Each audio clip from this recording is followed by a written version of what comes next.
As long as we do that, there will be no attack on a NATO ally. European nations rapidly increasing their defence budgets, but it's a pretty inefficient way of doing it because they each are investing in their own military. Is it time for a European army? Not for a European army, but it's time for European allies to overcome some of the fragmentation we see in the European defence industry. NATO has been calling on more spending by European allies for many years, and NATO has been calling on a more efficient European defence industry. Now we see that European allies are making important steps in that direction. That's something we welcome. You are about to leave after 10 years at the top of NATO. How dangerous is this moment now?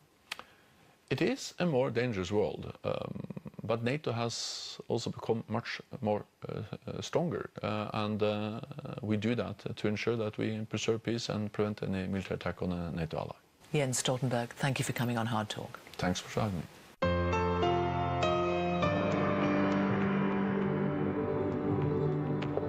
That was Hard Talk. I'm Jeff Goods. You're listening to CBC Radio 1. Have a great day.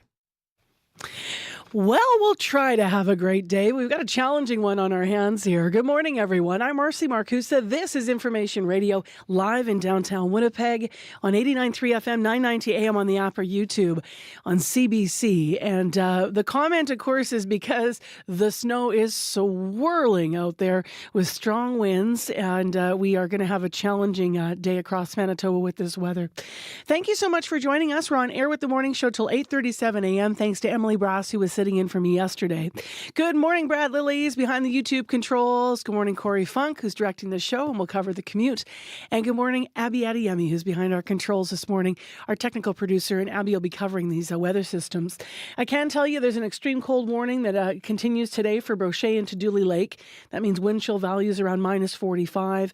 Also, the blowing snow advisory. I mentioned that it's swirling out there. So this does include Winnipeg, also Steinbach, Selkirk, Dugald, Portage, Morden, all those areas. Winds are up to 70 to 80 km. Right now, let's go to Heather Wells in our news center for headlines. Good morning. Well, some 50 people lined up at a town hall last night to have their say about the City of Winnipeg proposal to shut down Elden Ross Pool. The city's draft budget proposes closing that 40-year facility in the Brooklands area, which is just east of the airport. The city says attendance hasn't kept up with the costs of keeping it open. People in the area, though, say it's one of their last recreation facilities. We're going to hear from a city councillor who was there, who hosted last night's town hall, and what she's proposing for Elden Ross School.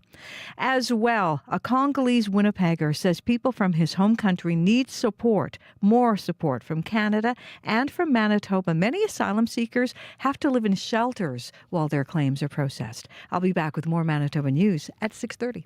Heather, I've just heard on our phone line here in the studio that Borderland School Division is closed today. Yeah, I imagine we're going to start hearing more. Yeah, I'm guessing that's going to start coming. So between you and I, we'll tag team. And I always thank you for your help on these mornings. Yeah, no worries, for sure. Get your running shoes on.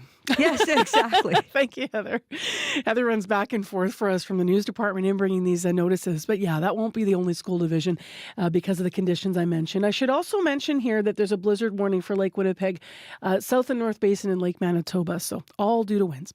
Let's get started this morning with national and international news. It's next.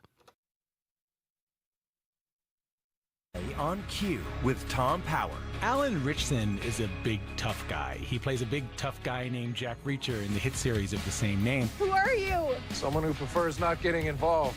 But Alan will tell you that because he's so big and tough, he knows he doesn't look like someone who struggles with mental illness. And that's why he wants to speak up. That's coming up on Cue, followed by Commotion with Elamine Abdel-Mahmoud on CBC Radio 1, the CBC Listen app, and everywhere you get your podcasts.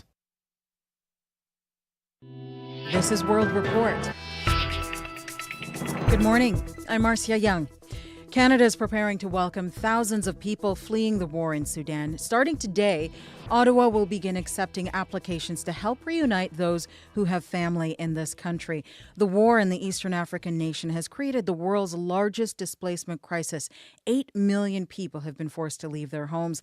And the UN says urgent pleas for humanitarian aid have been unanswered. Chris Brown reports. Sudan is a failed state.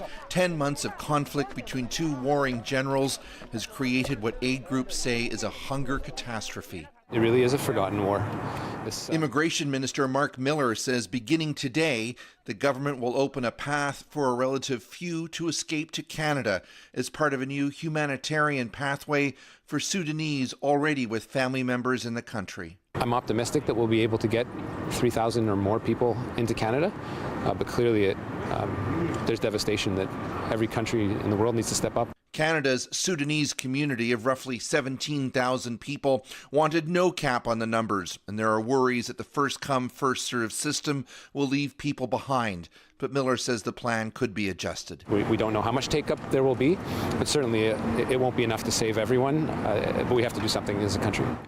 The UN says more than $2.7 billion is needed to deal with the humanitarian crisis in Sudan, but so far countries have committed only 3.5% of that. Yesterday, the United States appointed a new envoy to try to give failed diplomatic efforts a push. Chris Brown, CBC News, London. New data obtained by CBC News shows the country's sudden growth in international students is driven by a handful of public institutions, not the private ones the federal government has blamed for the bloated system. According to Ottawa's own data, of the 30 Canadian colleges and universities granted the most international student permits last year, only one is private. As Valérie Roulette reports, international students are struggling with the impending cap on admissions, along with a few other issues.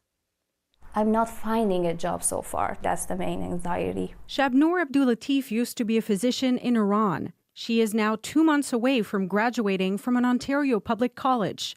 She says many like her feel stuck between hope for a better life and concern about the increased scrutiny towards international students. Just please don't put all of this on us, because we are here legally, we paid for it. We are not asking for anything for free. CBC News analyzed data linked to more than 1.5 million new permits approved by Immigration, Refugees and Citizenship Canada.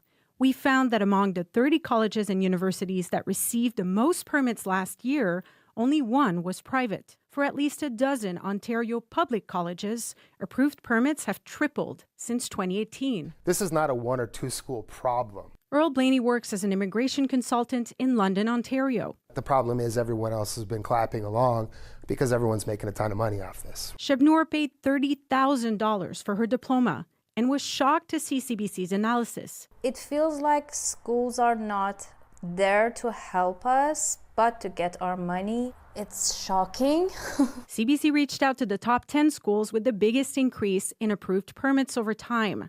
One college said they don't control the number of approvals, Ottawa does. Almost all mentioned their growth aligns with government efforts to increase immigration and meet the demand for skilled workers. Valérie Ouellette, CBC News, Toronto. In the U.S., Democrat and Republican voters in Michigan go to the polls today. Presidential primaries for both parties are being held in the state. President Joe Biden and former U.S. President Donald Trump are hoping for a victory lap, but their parties are facing new challenges this time around. Richard Madden joins me from Washington. And Richard, why is the Michigan primary so important? Yeah, it's a high-stakes night for both parties. Republican presidential candidate Nikki Haley really needs an upset against former President Donald Trump's eventual march to the party's presidential nomination. But it's also posing a unique set of problems for President Joe Biden, who's facing backlash for not supporting a ceasefire in the Israel-Hamas war. Now, Michigan has the highest number of Arab Americans in the nation, and that community, along with other progressives, are looking to embarrass the president on the Democratic primary ballot. They're urging Democrats to vote uncommitted, which is an option on the ballot, and that would symbolize a protest vote and send a message they don't want him.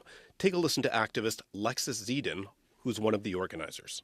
My direct message to President Biden is that you cannot continue to use my American tax dollars to aid and abet in an ongoing genocide of my people. Now, that vote could send clues as to how Democrats in that state are feeling towards President Biden. But just yesterday, Biden said he hopes a ceasefire deal will be implemented by next Monday, but whether that will satisfy that wing of his party's base is unclear.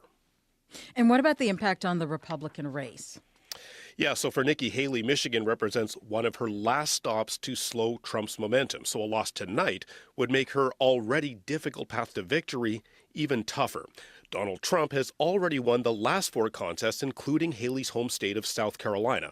So last night, Haley ramped up her attacks against him, telling supporters he won't win the general election and represents chaos and division. Now, win or lose, Haley has vowed to stay in the race until at least next week's Super Tuesday contest or until she runs out of cash. All right. Thank you, Richard. Thank you. The CBC's Richard Madden in Washington. Peru has declared a national health emergency. A heat wave and heavy rains have led to a spike in dengue fever cases. Para enfrentar al dengue y al sarampión.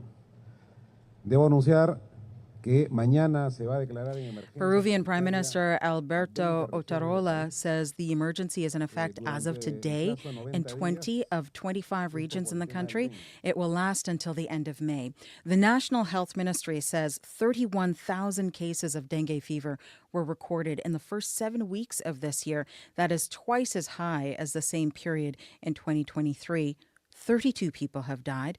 The health emergency will allow the government to transfer funds to the affected areas and send more doctors and nurses. New Zealand is expected to repeal a world legal first today. The law would have banned tobacco sales to anyone born after January 1, 2009 and cut the nicotine content in cigarettes. The country would also have reduced the number of tobacco retailers by 90%. New Zealand was on track to have the toughest anti-tobacco rules in the world. But a new coalition government elected last October made the decision to repeal the law. The government has been criticized for backing down on protecting the health of New Zealanders, in particular the Maori and the Pasifika populations who have had higher smoking rates. After decades of fighting for an apology, survivors of a Doukhobor residential school in British Columbia will get an official one today in the provincial legislature. It will shine a light on what happened to 200 children in the 1950s. As Lindsay Duncombe reports, for many, it's a little-known chapter in Canadian history. I want people to know what the government did to us. 78-year-old Betty Kabatoff was just 8 years old when she was taken from her family, forced to live with 200 other Doukhobor children in a so-called school in New Denver, British Columbia, a former tuberculosis sanatorium run by the BC government. They were mean, cruel, physical, mental abuse, big time. The Doukhobors came to Canada fleeing Tsarist Russia, pacifist Christians living communally. One group of Doukhobors, known as the Sons of Freedom, settled in the Kootenay Valley.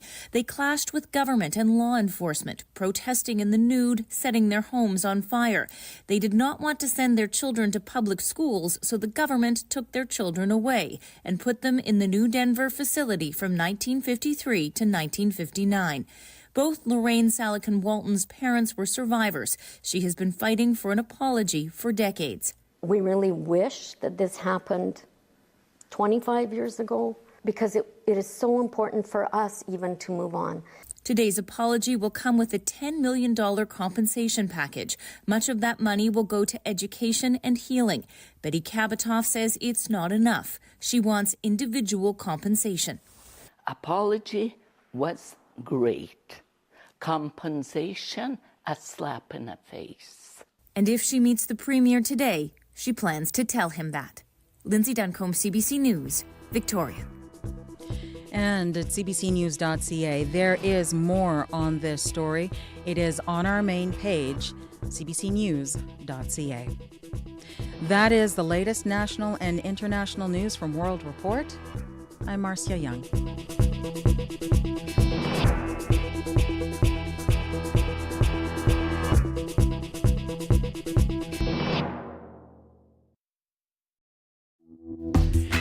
Well, good morning, Manitoba. I'm Marcy Marcusa, live in downtown Winnipeg. I think. Can't quite see it if the snow is blowing around.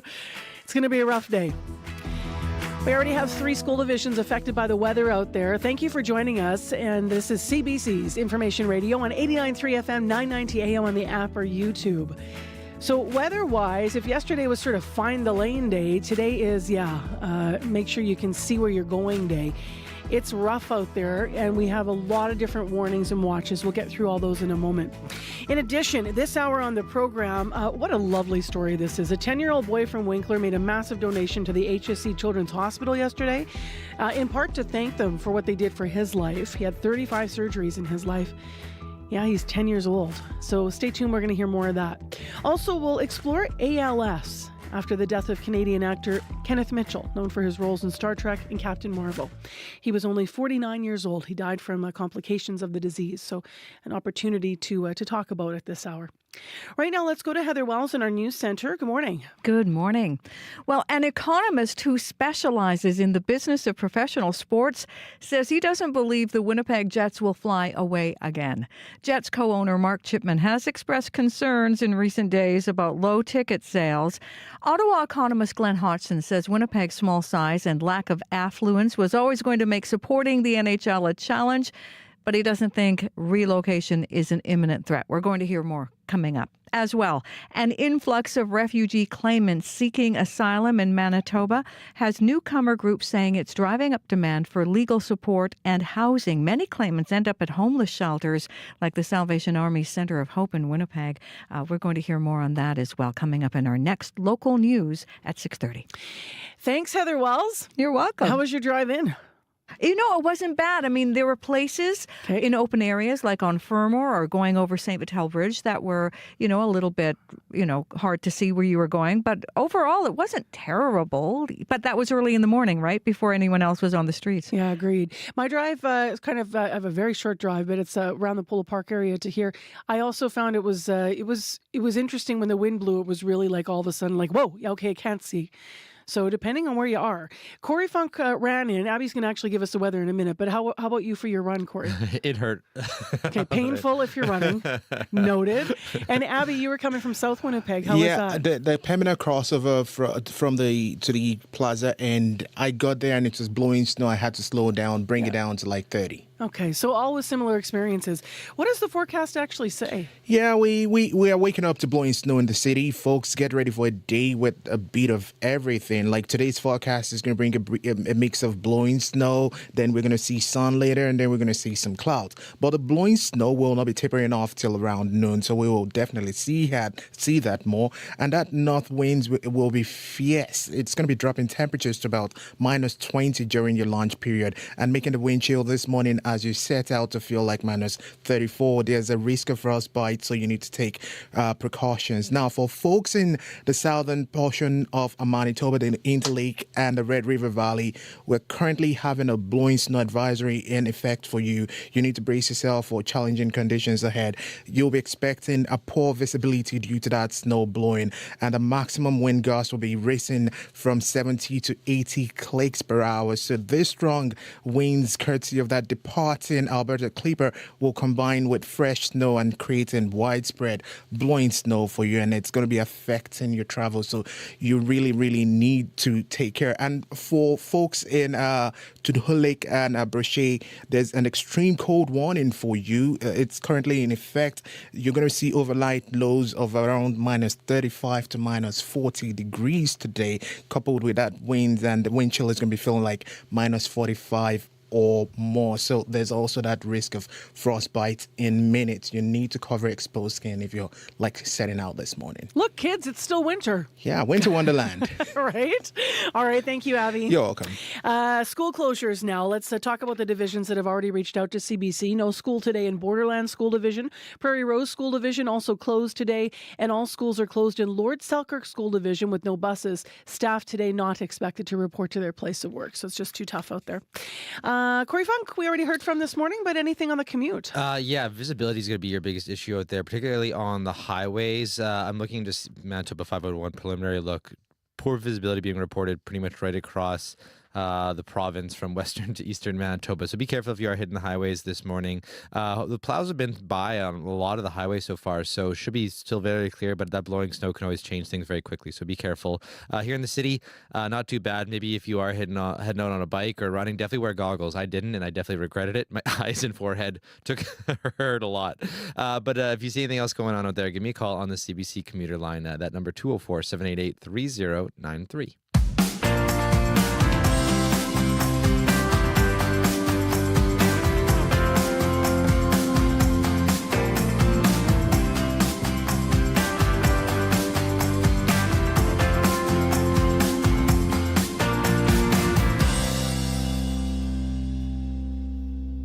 Well, as I mentioned, we begin this morning with just a really lovely story.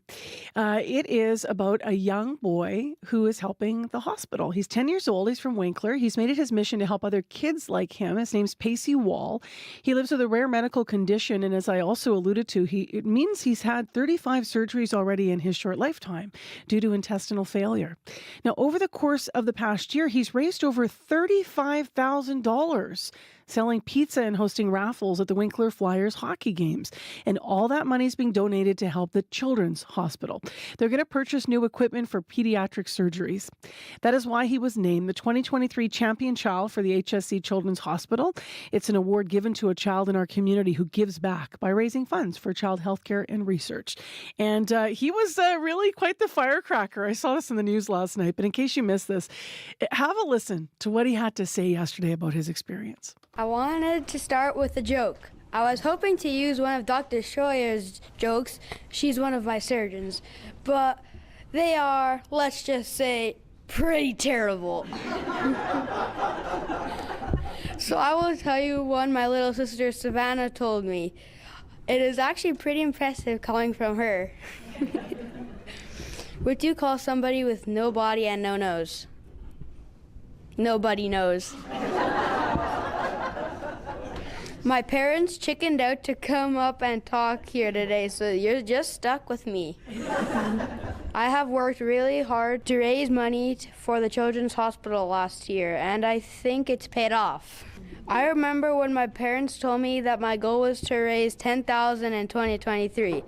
I looked at them and said, I'll raise 30 grand. They told me, be realistic. Apparently I was being realistic.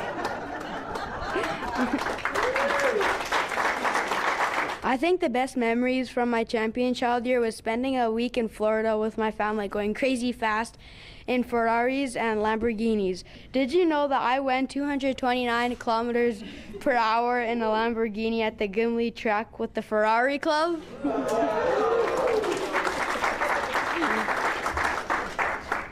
That was so fun. Another favorite thing was doing speeches in front of lots of people. I love doing speeches.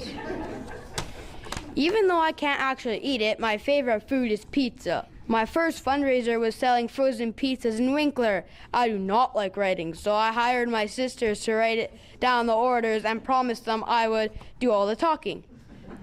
We walked around our neighborhood for a whole week. My sisters did not like it, and they asked me to fire them after a few days because it was so hot outside. We sold tons of pizzas though, so it was worth it, right girls? My mom may have bribed the girls to keep helping by promising them Stanley water bottles. We also did a fundraiser at Victory Lane Speedway. Dirt track racing is one of my favorite things to watch besides the Pittsburgh Penguins. We did a silent auction for that fundraiser and made a couple grand there too. I got pretty sick later in the summer, but still wanted to do more fundraisers. I had to take a break because I was in and out of the Children's Hospital 3 times.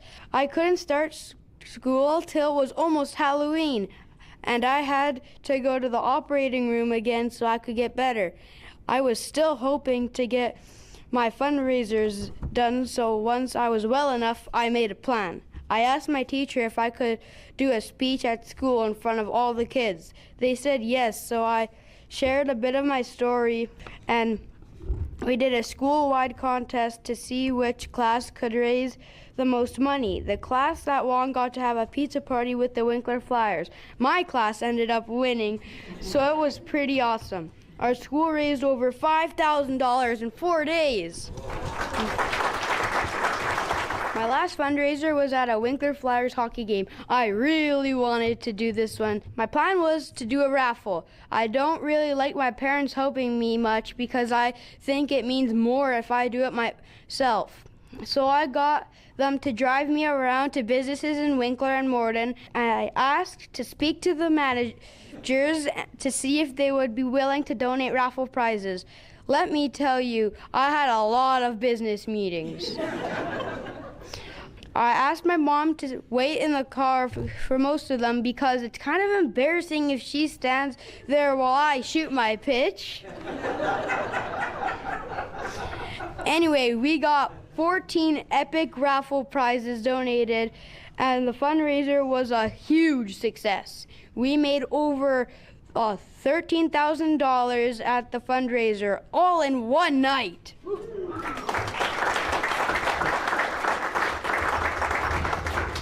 I really wanted to own this champion child year. I wanted to work hard and let people know why it's so important to donate face to face. I see my surgeons, doctors, nurses, child life specialists, and spiritual care specialists work so hard to keep me as healthy as they can, and I really wanted to prove that all that hard work they do for me has helped me be able to work hard for them. My medical team sees me at my worst when me and my family see them at their best. I will never forget everything that they have done for me to give me a better quality of life. I know I will continue to need them until I become a grown-up, and I really hope that they can see that I am thankful for everything they do for me. They listen to me and they work so hard to help me have a better future. So thank you all so much. Come on, right? Who didn't want to listen to him talk forever and ever? I loved that. Congratulations, Pacey Wall. Way to go. That was Pacey speaking to media yesterday. He's 10 years old from Winkler. He raised $35,000 for the hospital, and the equipment will be used for pediatric surgeries for the Children's Hospital. He is the 2023 champion child for HSC Children's Hospital. There are stories you just can't stop thinking about. They take you somewhere, they introduce you to someone, they share something new with you. Liftoff. Those are the stories you want to share with your friends, and CBC's award-winning documentary team is bringing them to you every week on Storylines. Storylines, new this season on CBC Radio 1, and always on demand on the CBC Listen app.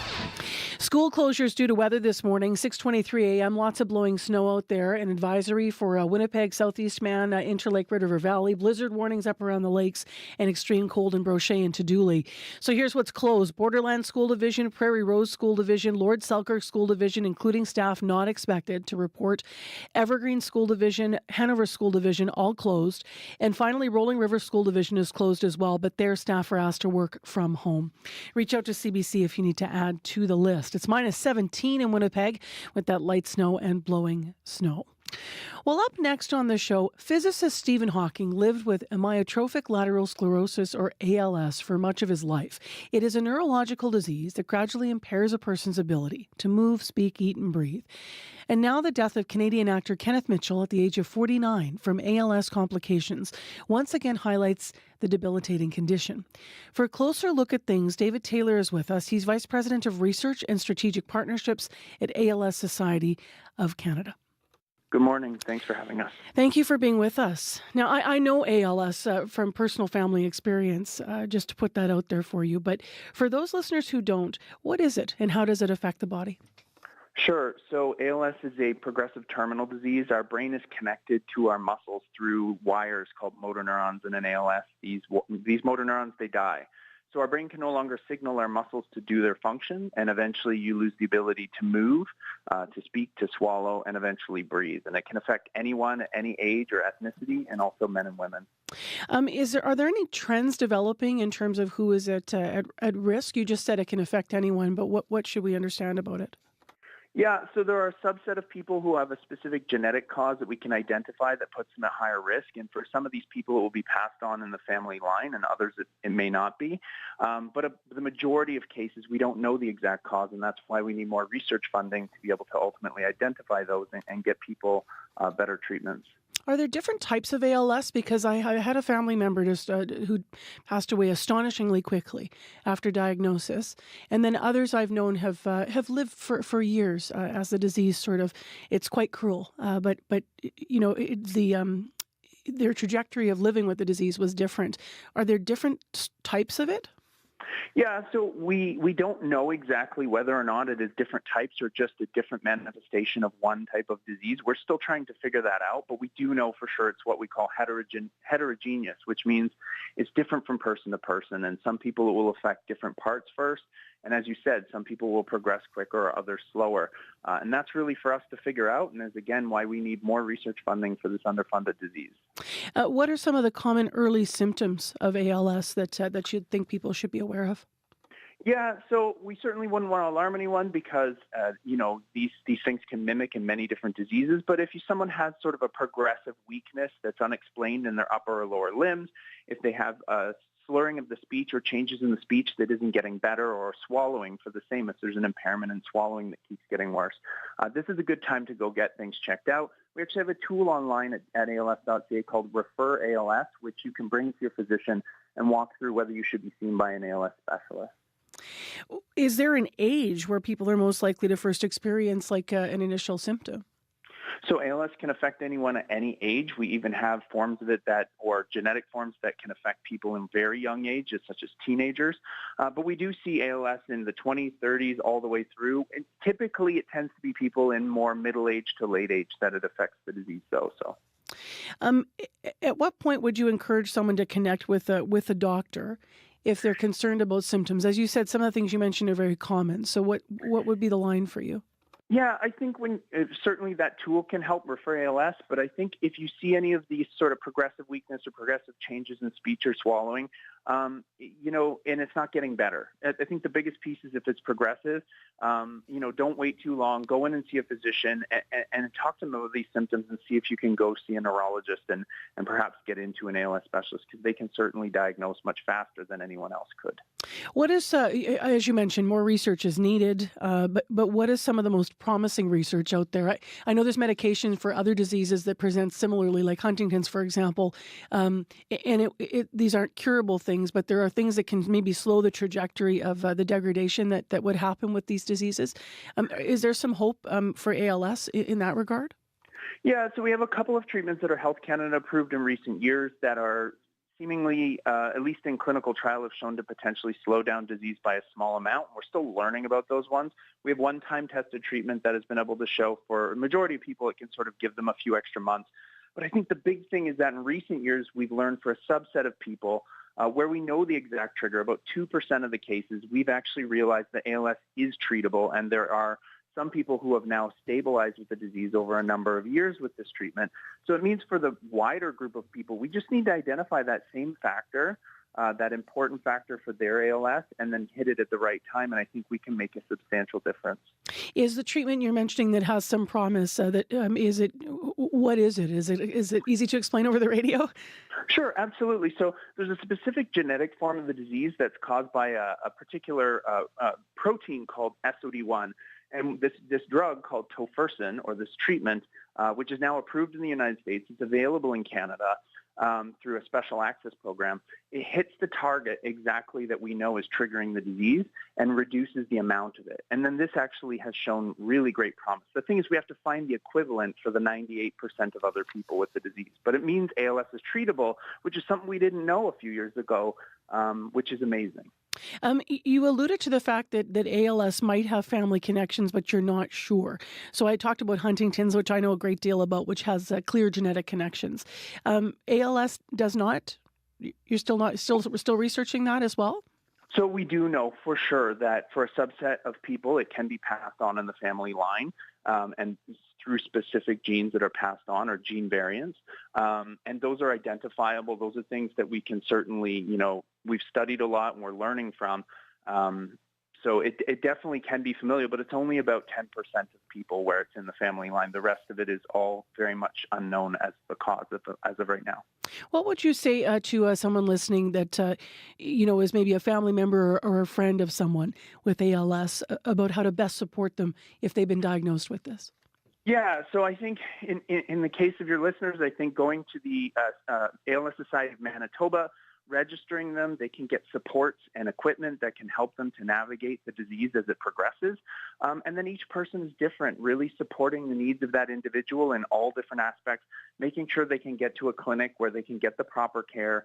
These are the best things that anyone can possibly do. And certainly, the ALS Society can help navigate those different hurdles and challenges for an individual who's affected. David Taylor, thank you for your time. Thank you so much for having us. The Vice President of Research and Strategic Partnerships with ALS Society of Canada. Your CBC Winnipeg News is next. This is CBC News. Good morning. I'm Heather Wells in Winnipeg. At 6:30, it's minus 17. We've got some blowing snow out there. That wind is going to be from the north, gusting to 70, but easing a bit this afternoon. Temperature falls to minus 20 in Winnipeg today, and you will be struggling against the wind today. A blowing snow advisory is in effect for Winnipeg, Red River and Pembina Valleys, Portage, Headingley, and parts of the Interlake. Gusting wind is going to reduce visibility and create hazardous conditions in open areas. And as I mentioned, that wind will ease up a little later this afternoon. It is a blizzard warning in the area around Manitoba's Big Lakes. And for parts of the north today, an extreme cold warning yet again into Dooley Lake and Brochet. An economist who specializes in the business of professional sports says he doesn't believe the Winnipeg Jets will fly away again. Jets co-owner Mark Chipman has expressed concerns about low ticket sales. In an interview with The Athletic, Mark Chipman calls the sales unsustainable. Ottawa economist Glenn Hodgson says Winnipeg's small size and lack of affluence was always going to make supporting the NHL a challenge, but he doesn't believe relocation is an imminent threat. Right now, I wouldn't take the risk of departure serious. I think there'll be a lot of negotiation, a lot of effort to try and keep the Jets in Winnipeg for as long as possible. Hodgson says True North uses the Jets as an anchor tenant for its real estate developments. He also says NHL owners don't like relocation because it can devalue their franchises. A U.S. business professor, Norm O'Reilly at the University of Maine in Portland, agrees. He says the Jets have a strong ownership group and a good team on the ice. And coming to Winnipeg today, NHL Commissioner Gary Bettman is going to meet with reporters at 5 o'clock this afternoon. An influx of refugee claimants is seeking asylum in Manitoba, and newcomer groups say it's driving up demand for legal support and housing. Many claimants end up at homeless shelters like the Salvation Army Centre of Hope in Winnipeg. Emily Halderson at the Manitoba Association of Newcomer Serving Organizations says shelters and groups helping refugee claimants need more support to meet demand. As the settlement sector, we're advocating for more supports from the federal and provincial governments on temporary housing as well as legal supports for refugee claimants. Halderson says newcomer groups have submitted a proposal to the Manitoba government. It calls for temporary accommodations to be set up specifically for refugee claimants. In a statement, Housing Minister Bernadette Smith says the province will continue working with settlement agencies to provide housing. Well, starting today, Canada is expanding its refugee program for those fleeing war in Sudan. I'm optimistic that we'll be able to get 3,000 or more people into Canada, but clearly there's devastation that every country in the world needs to step up. Immigration Minister Mark Miller saying the expanded humanitarian pathway is now open, but only to those who already have family here in Canada. The war in Sudan is now into its 10th month and is estimated it has displaced more than 8 million people. The UN calls Sudan a failed state and says at least $2.5 billion in emergency humanitarian aid is needed from the global community. Well, some people in the Brooklands area lined up at a town hall last night to have their say about the city of Winnipeg's proposal to shut down Elden Ross Pool. The city's draft 2024 budget proposes closing that 40-year-old facility in the Brooklands area. That is just east of the international airport. It says attendance has not kept up with the costs of keeping the pool open. However, people who live in the area say it is one of their last recreation facilities. Lisa Jenkins says Elden Ross is a safe, accommodating place for her son, Ethan, who has autism and is nonverbal. We need to have this pool for everybody. Seniors, a lot of seniors come to this pool.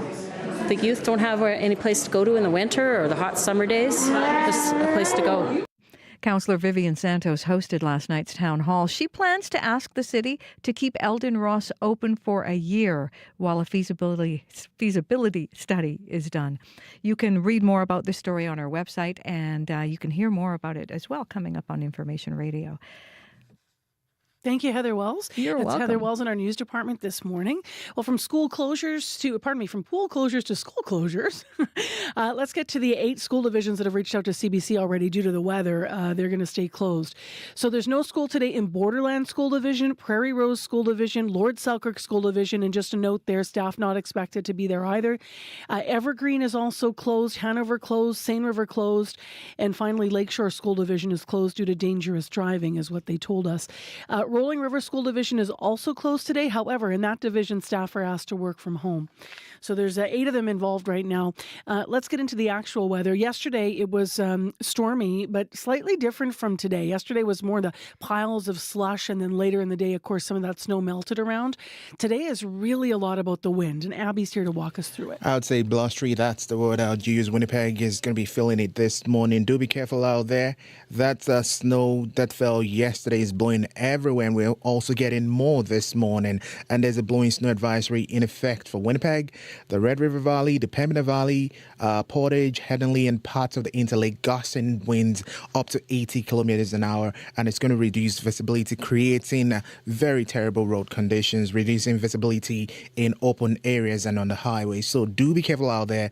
The wind is expected to ease up in the afternoon. So we have that, and also we have the extreme cold warning for parts of northern Manitoba in Tudor Lake and Brochet. Now in Brandon, we have light snow there, and the temperature is at -19. The snow you're seeing this morning will clear by mid-morning for folks in Brandon, and it's going to stay steady with the windy conditions coming with you, and you see a high of 17. Up in Thompson, it's currently -34 degrees. You're going to be seeing clear skies and sunny skies today, but the cold, it's going to be making it feel like -42 this morning. So there's a risk of frostbite in minutes also for folks in Thompson. For Churchill is having ice crystals with temperature at -31. Today will be mainly sunny but chilly as well, and a high of -25 with a wind chill at -44 this morning, also causing a risk of frostbite in minutes. Dauphin is at -21, Gimli is at -18, Steinbeck is at -16, and Morris is at -15. Winnipeg, once again, you are at -17. All right, thanks, Abby. You're welcome. We're all such wimps, eh? Like, everybody's freezing now. Like, and I know it's blowing and snowing and it is like dangerous cold, so I'm not making light of that aspect of things, but I don't know, Corey, Abby, how you feel, but yesterday and today, everybody's walking around going, oh my gosh, what is this? We had such an unusual winter. All it takes is like one warm day, and then all of a sudden I'm like, oh, it's springtime. Time to just like put my jacket away. Let's wear shorts. And then all of a sudden it gets cold again, and then I'm like, oh, wait, what? I know. Yeah. Your face I tried to capture it, but then as soon as I put the camera up, Corey, smile.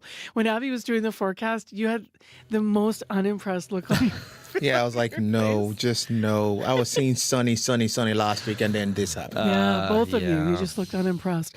Yeah. So the highways obviously are going to be a problem today. Yeah, they are. Visibility is going to be your biggest problem, probably all over with that blowing snow, but that does also mean drifts, things like that can also cause issues for folks. You might be down to one lane in some places. Haven't heard anything on the commuter line yet. Would love to get updates from folks who are out there on the highways, but I'm looking to set Manitoba 511, and pretty much if you're hitting any highway in Manitoba, chances are it's going to be poor visibility, and every highway pretty much is reported as partly covered right now. So there might be some drifts, things like that there. So look out for that if you are hitting the highways. Here in the city, haven't heard of any major issues yet. If you are on the sidewalks, though, don't let that snow on top of the sidewalks fool you. There's ice under there, and you might find yourself slipping a little bit. I found that on my way into work this morning. So if you see anything else though going on out there, give me a call on the CBC commuter line. I'll let you know. I'll let folks know what you're seeing out there. That number 204-788-3093. All right, thank you, Corey Funk. Thank you.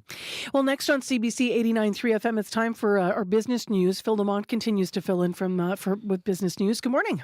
Morning, Marcy. So this week, Canada's banks started reporting their earnings, and what are analysts expecting?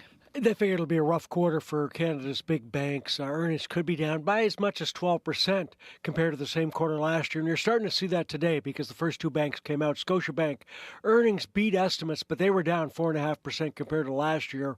BMO also missed forecasts. Their profit was down 16% compared to the same quarter last year. A couple of factors driving the predictions. Higher interest rates means fewer people borrowing money, but that cuts down their loan portfolio, and that's generally how they make money.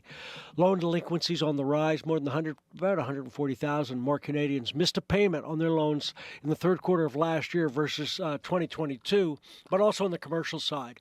Recently, New York Community Bank Corp, it's an American bank, and some European banks warned about increased losses because of problems with their business property loans. Last week, a big Quebec pension fund in Omers in Ontario said they would book losses on their real estate investments, and analysts calculate commercial real estate lending something like 10% of the loan books for the big five banks. So if it's a problem area, it's going to be a problem for them in terms of their earnings. Already seen some of this last year. Banks doubled to $4 billion. The value of outstanding loans they don't think will ever be repaid, the loan loss reserves. Now, to some degree, Marcy, that's a move back towards a normal trend because during the pandemic, banks socked away billions anticipating all kinds of business failures, and the lockdowns never really happened. So they were able to economize on the loan set-asides for the past 2 years, so they're kind of catching up. But the bank stocks, you can see some of the negativity. Index, the TSX Bank Index, up 20% since October, but it's down 2.5% in the past 6 weeks. The overall stock market, it's actually up. How worried are Canadians about, to another story here, being the victim of economic crime? Yeah, this is a new poll put out by Equifax Canada and said we're getting very worried about being nailed for economic crimes, things like car and identity theft. So this isn't murder or getting robbed physically. According to Equifax, more than 75% of Canadians said tougher economic times make these crimes more likely. 65% of respondents said they'd break the law, like providing false information on a mortgage application if they were having trouble making financial ends meet. I think they see this as a little bit of a victimless crime. So we'll start with car theft. About half of Canadians responding said they knew someone who had their vehicle stolen. 75% said more stolen cars means higher premiums for everybody, higher insurance premiums. Certainly, thieves stealing cars and trucks on the rise in Canada. In 2022, because that's the latest numbers I could find, number of vehicles swiped up 20% versus 2019. Last year, first half of 2023 in Ontario, that number was up 30% compared to 2022. Identity theft also a problem. One number I found estimated that there were 62 ID thefts for every 100,000 Canadians in 2021, but that's a 50% increase compared to 3 years earlier. Equifax saying that 3/4 of all frauds identified last year were identity theft. So that kind of indicates the numbers are a bit hard to get a handle on, but it indicates that identity theft is on the rise. And finally, Kellogg's is advertising cereal as a dinner option now. It's interesting. Well, you know people do it, but it sounds a bit tone deaf as an advertisement. The CEO of Kellogg's was touting the company's exact campaign in interviews last week. I actually found a Kellogg's press release from 2022 that talked about, quote, giving the chicken a night off. It's like, no, giving a chicken a chance to run away. The thinking is that people are spending a ton of food because of inflation. And that's right. Food prices here up 23% since 2019. In 2022, American consumers spent about 11% of their disposable income feeding their families, highest level since 91. So Kellogg's decided to leap into the dinner breach, arguing that Frosted Flakes and Fruit Loops provide essential minerals and are a cheap alternative to supper. Aside from the factor of this advertising campaign, cereal prices are actually up 30% since 2020. Kellogg's raised them more than 10% last year, and the CEO makes more than $4 million.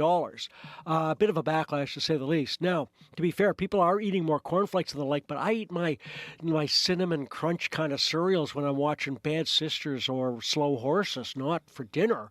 Almost 25% of consumers globally last year said they ate more cereal. But if you're Kellogg's, maybe don't shout out that Tony the Tiger's a healthy alternative to, let's say, a vegetable dinner. So they're actually marketing Fruit Loops for dinner. That's, wow. They did use the name in the press release, yeah. Well, what's going on in the numbers today, the markets? Right now, not doing much of anything in Europe. Germany up a bit, France flat, and UK down slightly. Hong Kong, Shanghai up more than 1%, but both markets down in double digits since April. Oil's down 22 cents, $77.36 a barrel. Canadian dollar, I have it up more than 1/10 of a cent, trading at 74.15 cents U.S. All right, thank you, Phil DeMont. Thanks, Marcy. That's Phil DeMont with business news.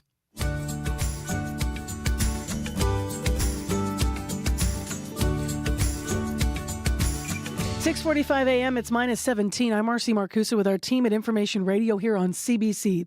The snow is blowing, and I had my wipers on to try to get it off the windshield this morning as I was driving through it, and it's coming at you. If you're in more open areas, the blowing is going to cause visibility issues, so keep that in mind in the highways, especially in the areas where there's a blowing snow advisory. It includes Winnipeg, Southeast Band, parts of the Red River Valley, the Red River Valley and parts of the Interlake, as well as Pembina Valley. And we also have a blizzard warning up around the lakes, North and South Basin of Lake Winnipeg, and extreme cold up in Brochet and Dooley. So lots of stormy weather. Go to our website if you want to see the school division closures. There are 8 of them so far this morning, all due to weather, of course, and dangerous driving. Next, y'all ready for the shameless sound effect? Here's me opening my coffee. I'm going to drink it during this next item, and I'm going to think about how much it cost me to pay for this, because if you don't drink coffee, you might not have realized that there are differences in prices. For example, decaf is priced higher at the grocery store than a bag of regular beans. Sometimes you also get charged more at a cafe if you order a decaf Americano. CBC's Danielle Nerman set out to find out why buzz-free beans cost more. Workers are tearing open burlap bags of green coffee beans and dumping them into a silo. Right here is about 2.8 million pounds of coffee. Barry Close is walking me through the Swiss Water decaffeination plant south of Vancouver. He's the VP of operations. So we get a lot of Brazil coffee, a lot of Colombian coffee, a lot of Central American. Every day, beans from coffee-growing regions around the world come here.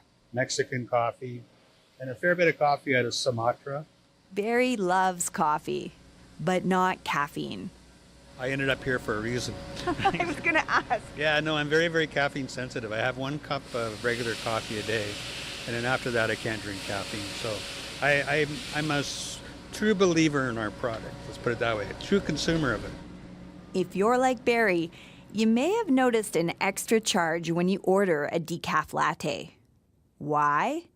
Well, my friends, decaf coffee doesn't grow on trees. While some coffee varieties have less caffeine than others, they all have it. It's how the plant protects itself from hungry insects.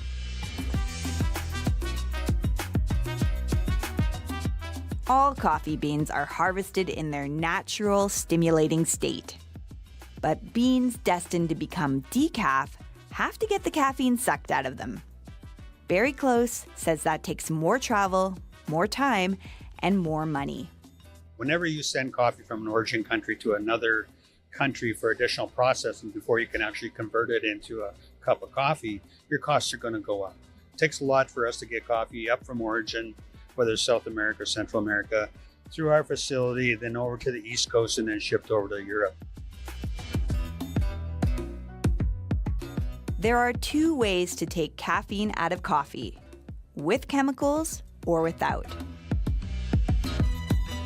The chemical method uses solvents like methylene chloride to extract the buzz from the beans. All that pure caffeine can be recovered and used in energy drinks, pop, and pharmaceuticals. A lot of the methylene chloride people actually recover caffeine, and they actually sell their caffeine on a per pound basis a lot more than their coffee. Barry Close says his operation doesn't recapture caffeine because the only cost-effective way to do it is with chemicals. And that's not his style. He uses the Swiss water process. It was invented in Switzerland, but the water comes from Vancouver. It uses a lot of technology and no chemicals. Just water, green coffee extract, and carbon filters. Barry says the process preserves the flavor. But it wasn't always that way. Yeah, it used to be, they used to send the worst quality coffee to the decaffeinator because the decaffeinator destroyed it anyway. Then, about 10 years ago, the process got better, and so did the beans. So now, if you send us really good quality coffee, we'll send it back to you just minus the caffeine. The better the bean, the pricier the product. Kicking Horse and Salt Spring Coffee, Tim Hortons, they all use the Swiss water process to decaffeinate their beans. And so do hundreds of other roasters.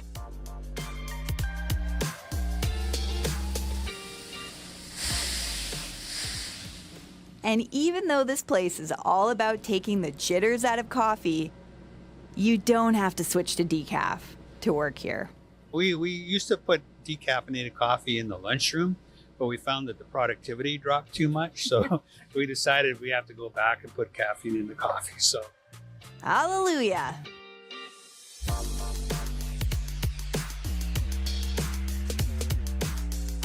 For CBC Radio, I'm Danielle Nerman.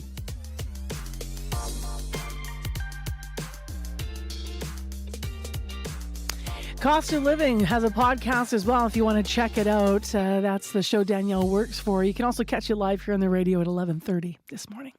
It's 9 minutes to 7 o'clock. We're getting some calls, actually, people who are saying that Highway number 1, both east and west of Winnipeg, are pretty drivable, but visibility is really bad. And that is really the story of the day. Even within the city, when the wind whips up, your visibility is affected. So you get out on those open highways and it's a challenge. Thanks for the call, 788-3093. We do have blowing snow advisories for all of the areas that this will be affecting. So Winnipeg, as well as the parts of the Interlake, the Pembina Valley, and through the southeast. So winds are gusting 70 to 80 km. Right now, just to take a quick look before our next interview here, Winnipeg winds are gusting north up to 54 kilometers per hour. So those wind gusts are for sure going to affect you. So take it easy. Traffic line once again, 788-3093. Well, next on the show, it's time to talk politics. It is Tuesday morning. Let's check what's happening in Ottawa. Long awaited and much debated, the federal government introduced proposed legislation yesterday to address online harms. It's a bill that previous efforts to address alleged hate speech and abuse that is amplified on the internet. But an earlier proposed law was not passed in 2021. Critics do still have questions about how such legislation might work if it does become law. Ryan Tumulty is parliamentary reporter with the National Post, and he is here to walk us through the next steps. Good morning. Good morning. So before we get to the details of this new piece of legislation, it's taken us a while to get here. So we should maybe remind listeners about the history. Yeah, so, the Liberals introduced legislation on this way back in 2021, before the election that year. It came in at the end of that parliament. It was their version in 2021 was pretty heavily criticized by privacy experts and freedom of speech advocates, saying it was way too heavy-handed, that it would lead to social media companies taking down anything even remotely controversial. So then the Prime Minister promised new legislation within 100 days of being reelected. Obviously, he missed that deadline, but that all led up to yesterday in this new legislation. So what stands out for you in this new bill? It's interesting legislation. I think it deals with some of the challenges that we see online and some of the concerns that I think a lot of people have about social media companies and the way that they can, inadvertently spread, hate and concerns about that. But it really focuses in on harms affecting children. That is the focus of this bill. There are 7 types of online content that it sort of deems to be harmful, but only 2 of those are subject to takedown provisions where social media companies would have to take them down very quickly after them being reported to them. And those both have to do with children. So those are intimate images that are shared without consent, and basically child pornography. And that sort of content would have to be removed from websites very quickly. So I think the government is trying to maybe really focus this bill on those kinds of harms. So our weather here is really terrible, Ryan. And why am I telling you this now? It's because I just have time for one final question. So can you tell me why you think politically this is happening now and whether or not there's a timeline on this new bill? Yeah, I think this bill will pass in the time that we have available in this parliament. I think the government is picking on it now because I think they know there's a concern among parents. You don't have to look far to see a line between this bill and some real-life tragedies. I'm thinking of the cases of Amanda Todd, that 15-year-old BC teenager who committed suicide, Rehtaeh Parsons. These are the kind of cases that the government is targeting with this legislation. And I think these are the kinds of concerns that parents or voters have out there. Thank you very much for your analysis. Really appreciate it. And we'll talk to you next week. Okay. Ryan Tumulty, parliamentary reporter with the National Post. Well, if you're watching on YouTube, you saw Heather Wells pop in and out, and there's also some things developing in traffic because of this extreme weather we're having. So we had more snow come down. It's blowing around out there. Traction is not really necessarily the issue, although if you're walking, watch for ice underneath. But if you're driving, it's all about visibility. So we had calls from Highway 1, east and west of Winnipeg saying, yeah, pretty drivable visibility is bad. We now have King Edward and Wellington, an issue there. A motor vehicle collision has knocked on a traffic standard on the west side of the intersection. So that's King Edward and Wellington. Lights are still operating, but use caution if you're going through. There's some signal crews on the way there. 788-3093. Heather was in with updates on what's happening with schools. So I just have one small correction. Rolling River School Division is not affected by weather. At least they have not reached out to confirm that yet. So that was incorrect information that I had passed along about Rolling River School Division. Here is the correct list with some additions to what's happening with school divisions this morning due to weather. There is no school in Borderland School Division. Prairie Rose School Division is closed. Lord Selkirk School Division, no buses. Staff not expected to report. All schools closed. Evergreen is all closed. Buses canceled. Red River Valley Division closed today. Staff to work from home there. Hanover School Division is closed to students and staff. Seine River School Division closed as well. And finally, Lakeshore School Division is closed today, again, due to dangerous driving conditions. So that's the full list. Please check it out on our website. Speaking of Heather Wells, it's 3 minutes to 7 now, and Heather is with us with updated headlines. Hi there. Good morning.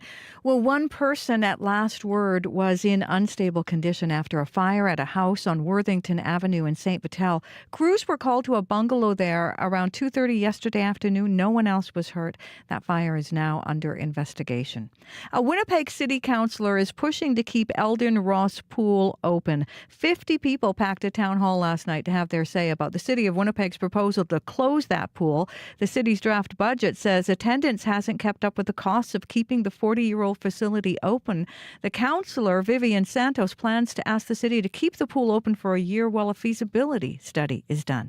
I'll be back with more Manitoba news at 7:30. All right. Thank you, Heather. You're welcome. Well, we will hear more on the fate of the Elden Ross pool and why people are concerned about it in the next hour of the show as well. Also, coming up in the next hour of Information Radio, we'll hear more about a new play that poses questions about canceling rapper Kanye West and why it's being made by his fans. So this is a local play here in Winnipeg. It's going to be on. We'll hear about that at 7:40. And then we have a part 2 of a story we started airing yesterday. It's an interview I had with a foster mom in in Manitoba, who's also a full-time teacher. She says that systems that are set up to help foster kids thrive failed her 3 foster teens instead. So we'll hear more about what she thinks needs to change, and we'll remind you of some of the things that one of her foster kids went through trying to move as he moved through system to system to system. So stay tuned. We'll have that story coming up just before 8. Turning our attention to the forecast ahead of World Report here, there is light snow and blowing snow in Winnipeg. It's -17. Your winds are north at 54.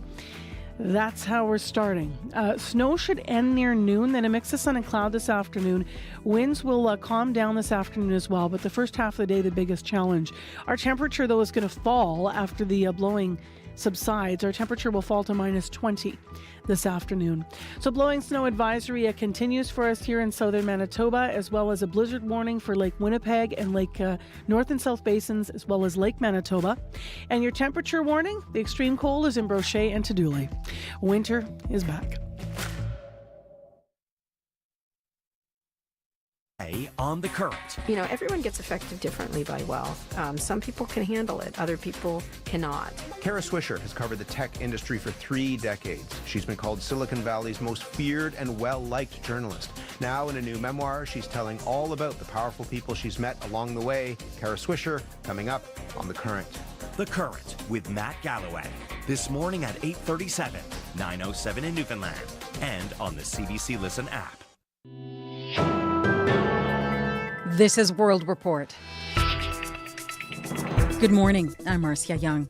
Canada is preparing to welcome thousands of people fleeing the war in Sudan. Starting today, Ottawa will begin accepting applications to help reunite those who have family in this country. The war in the Eastern African nation has created the world's largest displacement crisis. 8 million people have been forced to leave their homes, and the UN says urgent pleas for humanitarian aid have been unanswered. Chris Brown reports. Sudan is a failed state. 10 months of conflict between 2 warring generals has created what aid groups say is a hunger catastrophe. It really is a forgotten war. Immigration Minister Mark Miller says beginning today, the government will open a path for a relative few to escape to Canada as part of a new humanitarian pathway for Sudanese already with family members in the country. I'm optimistic that we'll be able to get 3,000 or more people into Canada, but clearly there's devastation that every country in the world needs to step up. Canada's Sudanese community of roughly 17,000 people wanted no cap on the numbers, and there are worries that the first-come, first-served system will leave people behind. But Miller says the plan could be adjusted. We don't know how much take-up there will be, but certainly it won't be enough to save everyone, but we have to do something as a country. The UN says more than $2.7 billion is needed to deal with the humanitarian crisis in Sudan, but so far countries have committed only 3.5% of that. Yesterday, the United States appointed a new envoy to try to give failed diplomatic efforts a push. Chris Brown, CBC News, London. U.S. President Joe Biden says he is hoping a ceasefire deal can be reached between Israel and Hamas by next week. Negotiators from the U.S., Egypt, and Qatar have been working on a deal to pause the fighting in Gaza, but some Hamas officials say Biden's comments are premature. The CBC's Abby Kodasan has more. U.S. President Joe Biden says a ceasefire could start as early as Monday. Ramadan's coming up, and there's been an agreement by the Israelis that they would not engage in activities. The draft proposal worked out with Israeli officials is now in the hands of Hamas. There are reports the militant group has softened its demand of a full IDF withdrawal from Gaza, but a Hamas official says Biden's comments are premature. Reuters news agency says the possible deal calls for a 40-day pause in fighting, 500 aid trucks a day into Gaza, and an exchange of Palestinian detainees for Israeli hostages at a ratio of 10-1.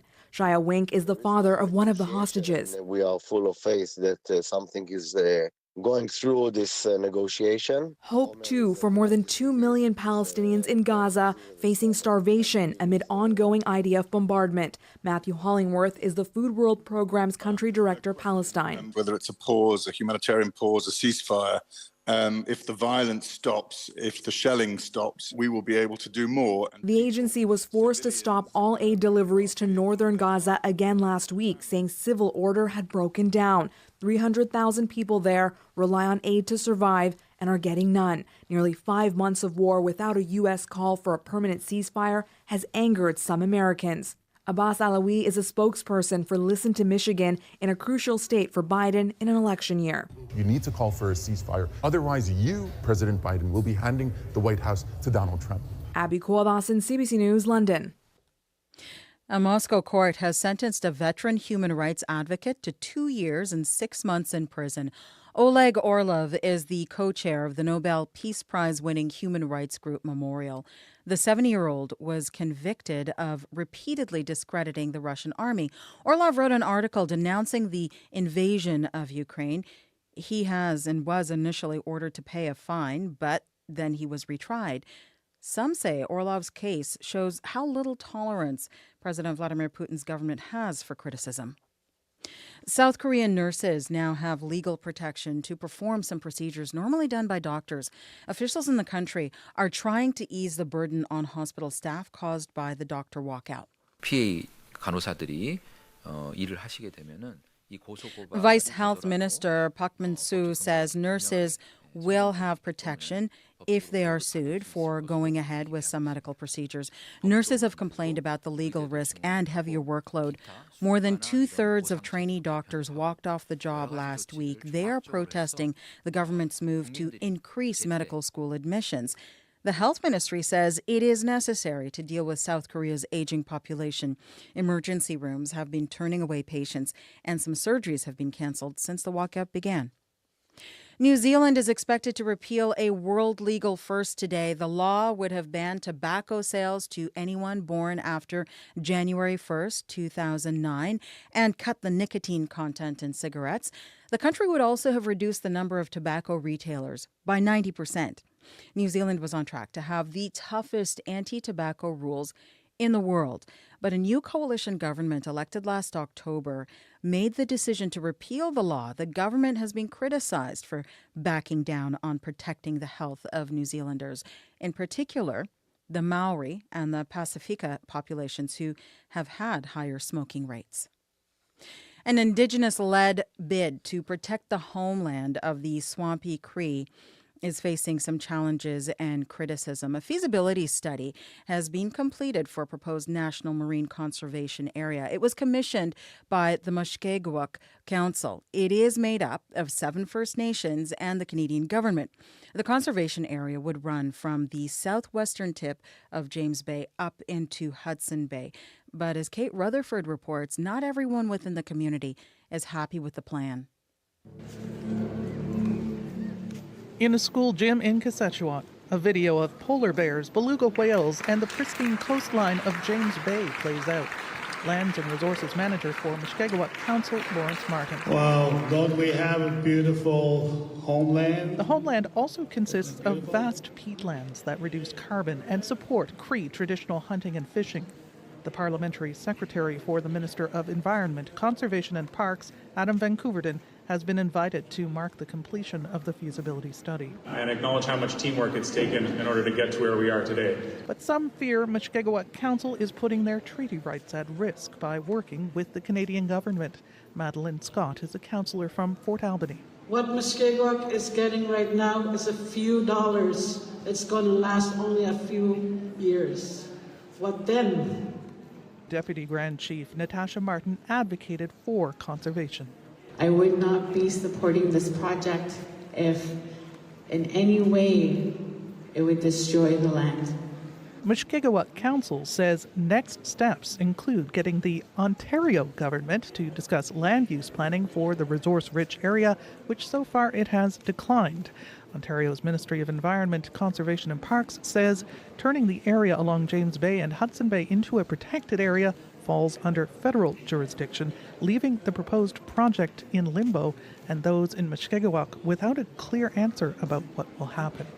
Kate Rutherford, CBC News, Sudbury. Dancers and other members of Canada's performing arts community are concerned about losing federal funding. They say it could mean fewer live performances presenting truly Canadian stories. Kayla Hounsell has more. Lydia Zimmer lives to dance, but as she practices at a Halifax studio, she's got more than the music on her mind. The consequences of not having the funding would be that someone local like myself who doesn't have the biggest resume in the world wouldn't get programmed. The Canadian Arts Presentation Fund provides financial assistance to organizations that present and support arts programs. Without it, Zimmer says a show she choreographed and performed in late last year would never have happened. I hired dancers, I hired lighting designers, costume designers, rehearsal directors. The fund got an $8 million top-up in 2019. That extra cash will expire at the end of March. Frédéric Julien with the Canadian Association for the Performing Arts says it could mean higher ticket prices and less Canadian content. Those truly Canadian stories that give us a sense of what is happening in various parts of the country, in various cultures. He says 600 organizations stand to lose money, particularly in rural Canada. The Department of Heritage says the additional funding was always meant to be limited and was extended through the pandemic. We can just get a lot lower. Yeah. Zimmer says if the funding is not restored, organizations will be making some difficult decisions about what and who gets on stage. Kayla Hounsell, CBC News, Halifax.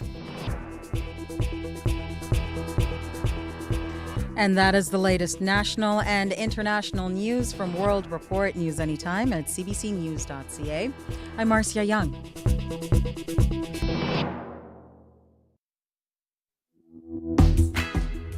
Good morning, everyone. Well, visibility is a big challenge this morning with lots of blowing snow out there and cold conditions. It's minus 17 in downtown Winnipeg. I'm Marcy Marcusa. This is CBC.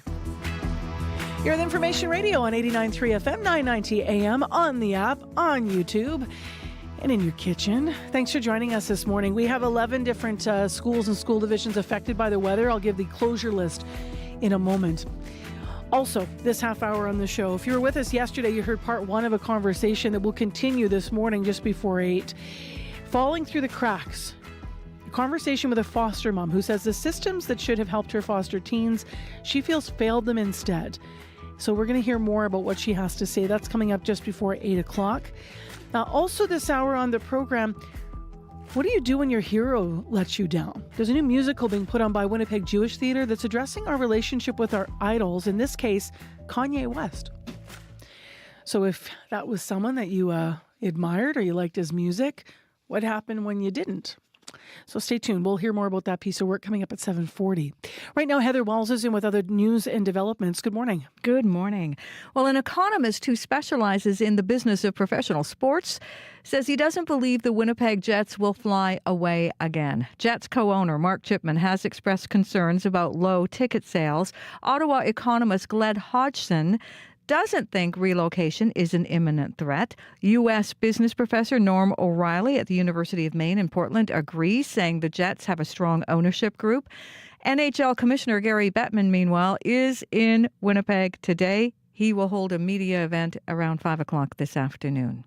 An influx of refugee claimants is seeking asylum in Manitoba. Newcomer groups say that is driving up demand for legal support and housing. Many claimants end up in homeless shelters like the Salvation Army Centre of Hope in Winnipeg while they wait to be processed. We'll hear more coming up in our next news at 7:30. So what you just said is enough to strike some fear into some hockey fans' hearts, eh? No kidding. Right? Yeah. Gary Bettman in Winnipeg.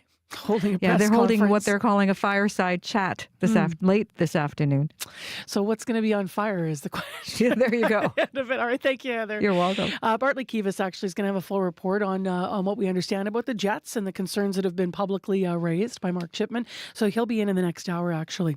Right now, let's get to the weather, and then we'll do the school closures list, and then we'll check out what's happening on the highways. So Abby Adeyemi, the forecast. Good morning. Once again, blustery morning in the city. You need to be careful out there because of the blowing snow that we are seeing, and it is as a result of yesterday's snow and more adding this morning, blowing all over the place. Now, that snow is expected to taper off near noon today, making way for a mix of sun and clouds. However, you need to be cautious if you're hitting the road, if you're driving in from the southern part of the city, coming from Morris or coming from the Gimli end. Open areas will be something you need to take into consideration.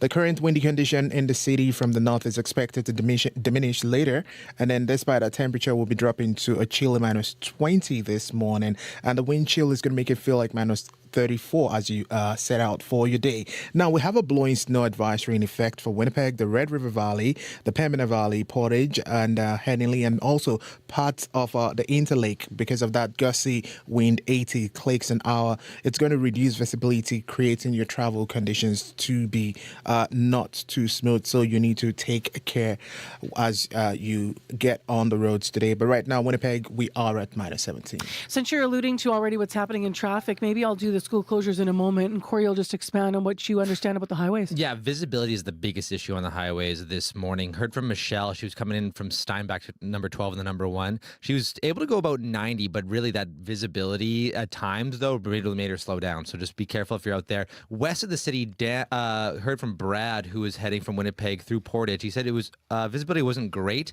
heading towards Portage, but then past Portage, it was so bad he actually had to turn around heading on the number 1. It stretches bad, always. It stretches bad. So thanks for that call there, Brad. And just also heard from Dan on a bike who was out there on rapid transit. He says actually it's lovely on there if the wind's on your back.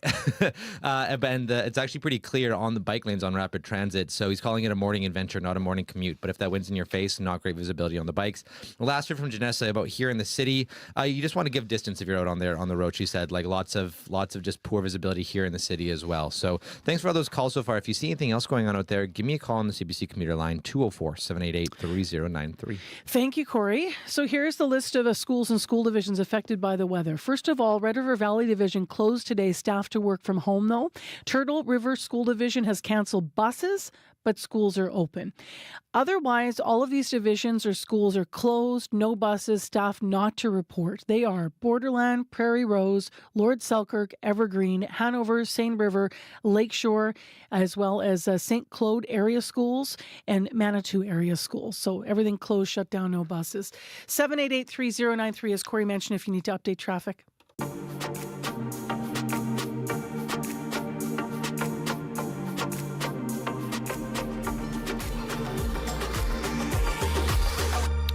Well, let's hear more about a meeting that happened last night. The news has been reporting this morning a little bit of what developed there. The city of Winnipeg has their latest draft budget out, and it has a lot of proposals that will affect recreational areas across the city.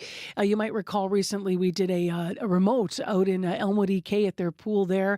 We also were in St. Boniface talking about Happyland Pool that is on the list of potential closures here. Well, another pool in a different part of the city, Elden Ross Pool, is also concerning some residents.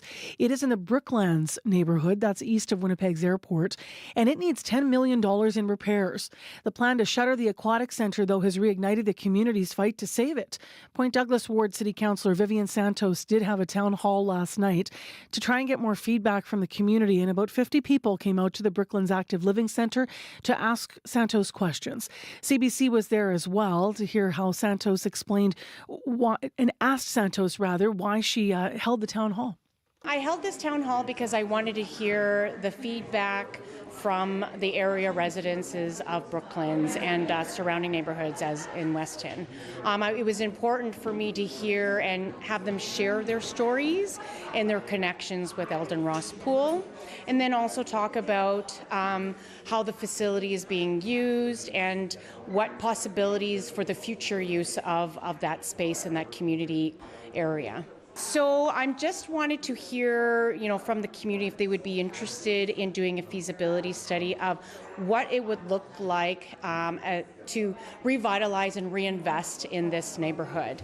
We've heard from many stakeholders here that yes, a pool is important, but as our communities are growing and we're hearing that there's also newcomers and new families coming into this community, I want to hear from them what other recreational amenities are also required. Because while swimming is so important for the community, I wanted to expand it to the larger area and hear their feedback as well, because maybe there's an opportunity to convert that pool into a gymnasium, because as they said, the community center is no longer there, right? So what does that look like in the near future, and how do we ensure that our kids, our kids are very important. So I want to hear back from them on what's important for them. If it's basketball, pickleball, tennis, anything, even swimming. Even if it's swimming, I'm not taking that off the table.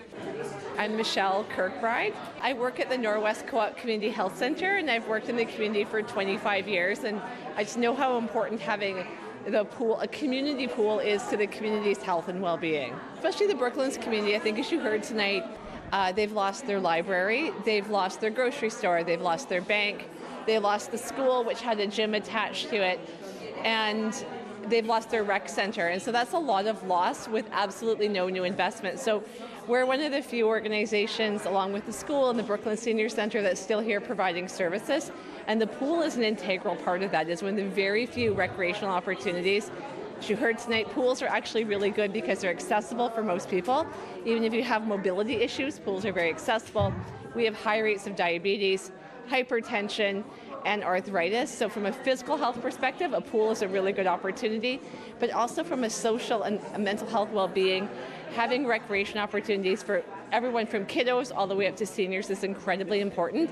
And by taking away that opportunity, there's a gap that's not being filled even by the services that are here. We'll try our very best to fill that gap, but really we can't do much more without new resources, and then having an empty building is not great for the community either. I work with a team where we take kiddos over there every Thursday, so our team uses the pool every Thursday with a bunch of kids. It is a community pool, so I think that's one of the things you've also heard tonight. People feel very safe using this space. It's not super big, it's not overwhelming. And so the kids that go there feel like they can have fun as well as learning to swim, which we know is also a really important skill to have. We don't want kiddos drowning. So by us being able to take kids that are probably not going to go to swimming lessons or have access to a pool otherwise, it's really incredibly important to our team.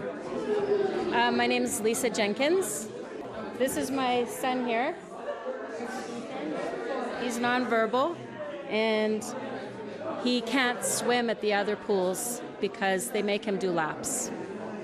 He can just jump in the pool, go swimming, go running around, jump in the pool, and the lifeguards, they know him there. And it's totally calm and safe for him. Everybody knows him there. It's a good place for him to go to.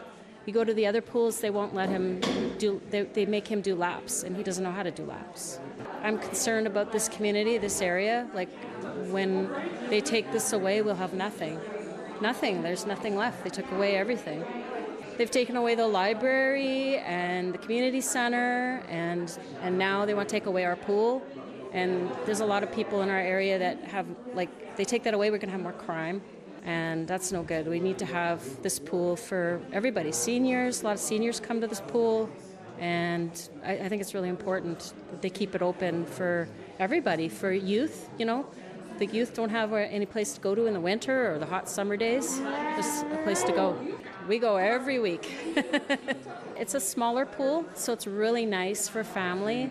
Really nice. It's very community oriented. Like, you go in there and, like, we know everybody that comes there, like regulars, and it's awesome. It's so nice, so relaxing. And you go to the bigger pools and it's just chaos. It's so many people, and it's nice to go to this pool because it's just a more community feel.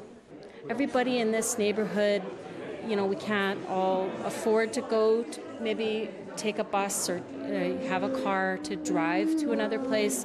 And this way, all of us can just walk over, just come to the pool and go for a swim and say, hey, how are you doing? How was your week? And get in the hot tub. You know, on a cold day, it's so nice to jump in the hot tub. Murray Schrader. I'm there every Tuesday, Thursday, and Saturday. I swim laps. It's the last recreational facility left in Brooklands. I do it for physical activity. I always have since I was a child. I enjoy swimming, and my kids, they grew up in Brooklands here. They would be there constantly. I like it. It's a very intimate setting in there. So I enjoy swimming laps there. You meet a lot of people that you never would normally maybe interact with. I don't want to see it close.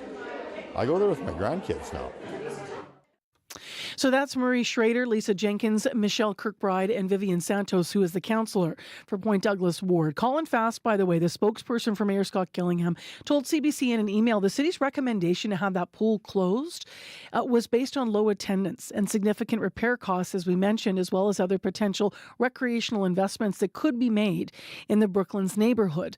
He also said the preliminary budget includes approximately $4.5 million for new recreational facilities in the area, like a gymnasium and a spray pad. Now, you can read more about this pool and other recreational areas of the city and facilities that are being looked at in the budget on our stories online at cbc.ca/Manitoba. And just a reminder that council votes on the budget on March 20th.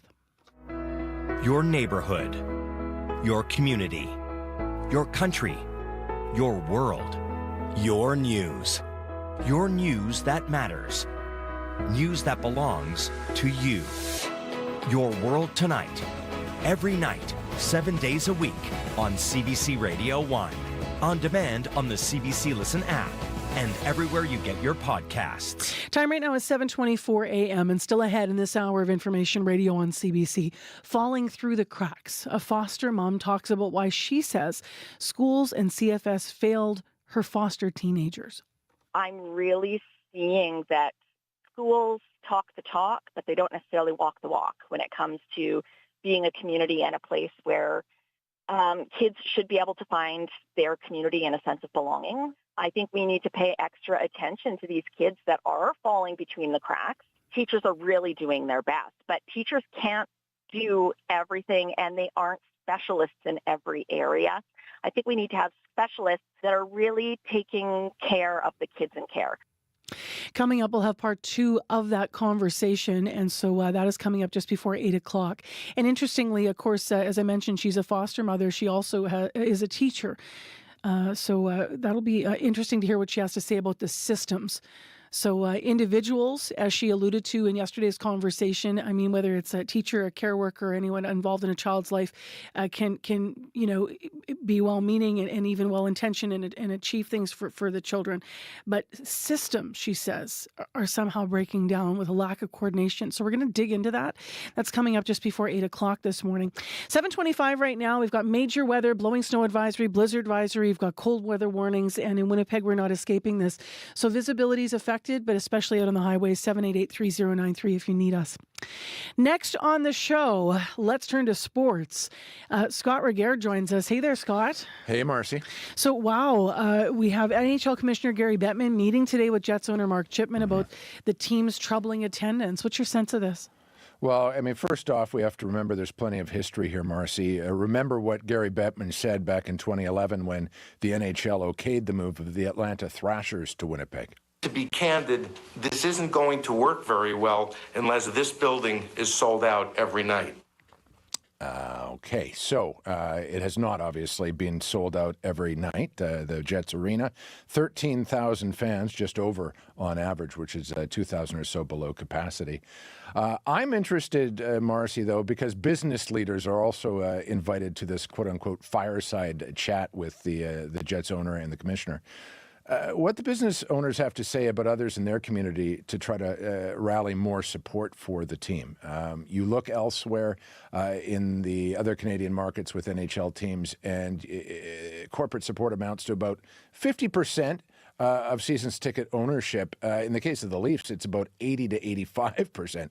That's a bit of an anomaly, but you get the idea. The Jets base, corporate base for season's tickets is what, 15% are there, something like that. So well below where it needs to be, and I'm sure that will be a focus for the commissioner. Do we hear an ultimatum from Gary Bettman today? Either get things up to where they need to be attendance-wise, or here's a date. He's pretty savvy. I don't expect that, but you never quite know, given the history with this team. What's your sense of it? You know what? We're going to get analysis in an hour from Bartley Kivas, who will have much more plugged in. I can tell you that last Friday, when that story moved in The Athletic about attendance, we did reach out here, our unit, to try to get Mark Chipman on the show, and he declined. So, yeah, I hedge to put anything out there at this stage. Yeah. I think that locally, though, there's a conversation that needs to be reflected, which is where the arena is. Because COVID, office workers, people not coming downtown for various reasons, that has to be part of the local conversation, because the NHL conversation's about bums and seats, and so it should be. Yeah. But is there something geographically going on here because our downtown has struggled to get people back, So I don't know whether or not that's affecting games. Bartley's going to have analysis of that. So. Okay. All right, let's go to soccer. It's not often that the U.S. experiences a disappointment at the Gold Cup, but there it is. Yeah, it was the case last night in California, Marcy, where the American women fell 2-0 to Mexico. So this is the first time in 24 years the U.S. has lost on home soil to a team from CONCACAF, which is the acronym used for teams from North and Central America as well as the Caribbean. Star American striker Alex Morgan says she saw this coming. The whole whole world is continuing to raise their level. It's helping with all the leagues, and Mexico is definitely a product of that with their league. So CONCACAF is not what it was 14 years ago, I think, when we had our last loss to Mexico. So with 4 World Cups on their resume, the Americans are easily the most successful team in women's international soccer history. But their days of dominance seem to be closing in, because at the World Cup last year, they didn't even finish in a medal position. And here they are getting beaten by teams in their own neck of the woods. Canada stands to benefit. Should they win tomorrow over Costa Rica, they won't have to face the Americans until the final of the Gold Cup, if they both make it that far. Let's end with basketball. Raptors beating Indiana last night, but the results could have a bigger impact on their appetites than on their place in the NBA standings. Yeah, all season long, Coach Darko Rajakovic, Marcy, has been promising his players that dinner would be on him if they could win 3 games in a row. And after a 12-point victory over the Pacers last night, they finally managed the feat. And so Rajakovic was asked where one takes a group of millionaire athletes under these circumstances. Since we have such a group of humble guys, they said, like, we don't need any fancy place. We can go for a pizza. But we're going to negotiate. We're going to go, but I'll treat them to dinner for sure. My pizza is only margarita, simple Italian pizza. Good luck with that, Coach. Good luck with that. Yeah, anyone who's had boys in their house and has to feed them is probably trying to add up the math for a whole bunch of, grown men who play pro hockey. Yeah, a lot of pizza. All right, thank you. We'll talk to you tomorrow. Sounds good. See what develops today with the Jets. Your CBC Winnipeg News is next. This is CBC News. Good morning. I'm Heather Wells in Winnipeg. At 7:30, it is minus 17 and windy in Winnipeg. Gusts right now from the north to 55. Our temperature is going to fall to minus 20 this afternoon. Well, yesterday it was the snow. Today, the troublemaker is the wind. A blowing snow advisory is in effect for Winnipeg, the Red River Valley, Pembina Valley, Portage, Headingley, and parts of the Interlake. Gusting winds at times to 80 kilometers an hour will reduce visibility and create hazardous conditions in open areas. That wind is expected to ease up this afternoon.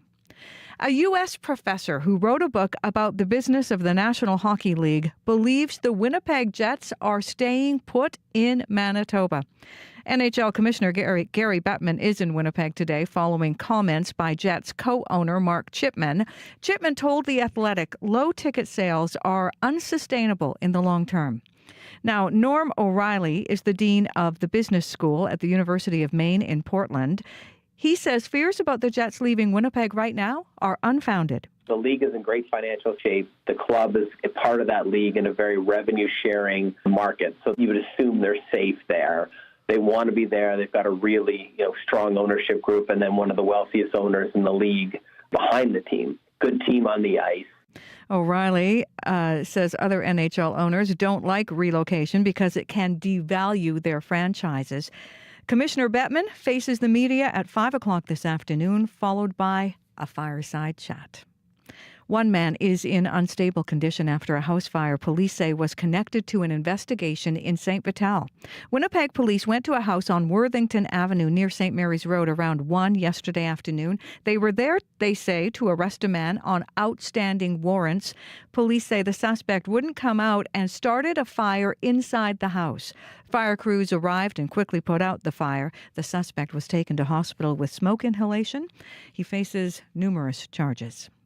A Congolese Winnipegger says people from his home country need more support from Canada and Manitoba. The number of asylum seekers arriving in this province is growing. Some from the Democratic Republic of Congo are trying to escape a decades-long war. Paul Kambasja says people are having a difficult time here. They have to make a refugee claim, but demand for help is high because of an influx in refugee claimants in this province. Immigrant organization, there are maybe 2 or 3 organizations helping them. I don't think they have enough staff, right? Because they have a huge number, and it takes time to do applications. Many asylum seekers live in shelters. while their claims are processed. The Salvation Army Center of Hope has started a hub for refugee claimants to connect them with newcomer groups. And starting today, Canada is expanding its refugee program for those fleeing war in Sudan. I'm optimistic that we'll be able to get 3,000 or more people into Canada, but clearly there's devastation that every country in the world needs to step up. Immigration Minister Mark Miller saying the expanded humanitarian pathway is now open, but only to those who already have family in Canada. The war in Sudan is now into its 10th month. It's estimated to have displaced more than 8 million people. The UN calls Sudan a failed state and says at least $2.5 billion in emergency humanitarian aid is needed from the global community. Fresh hope this morning for a new ceasefire in the war between Israel and Hamas. U.S. President Joe Biden is confirming talks are progressing. My national security advisor tells me that we're close. We're close. It's not done yet. And my hope is by next Monday, we'll have a ceasefire. Israel and Hamas are trying to reach a new deal, brokered once again by the Gulf state of Qatar. You can hear the latest national and international news coming up on World Report at 8. A Winnipeg City Councillor is pushing to keep Elden Ross Pool open. 50 people packed a town hall last night to have their say about the city of Winnipeg's proposal to close that pool. The city's draft 2024 budget says attendance hasn't kept up with the costs of keeping the 40-year-old facility open. But people in the area say it is one of their last recreation facilities. Lisa Jenkins says Elden Ross is a safe, accommodating place for her son, Ethan, who has autism and is nonverbal. We need to have this pool for everybody. Seniors, a lot of seniors come to this pool.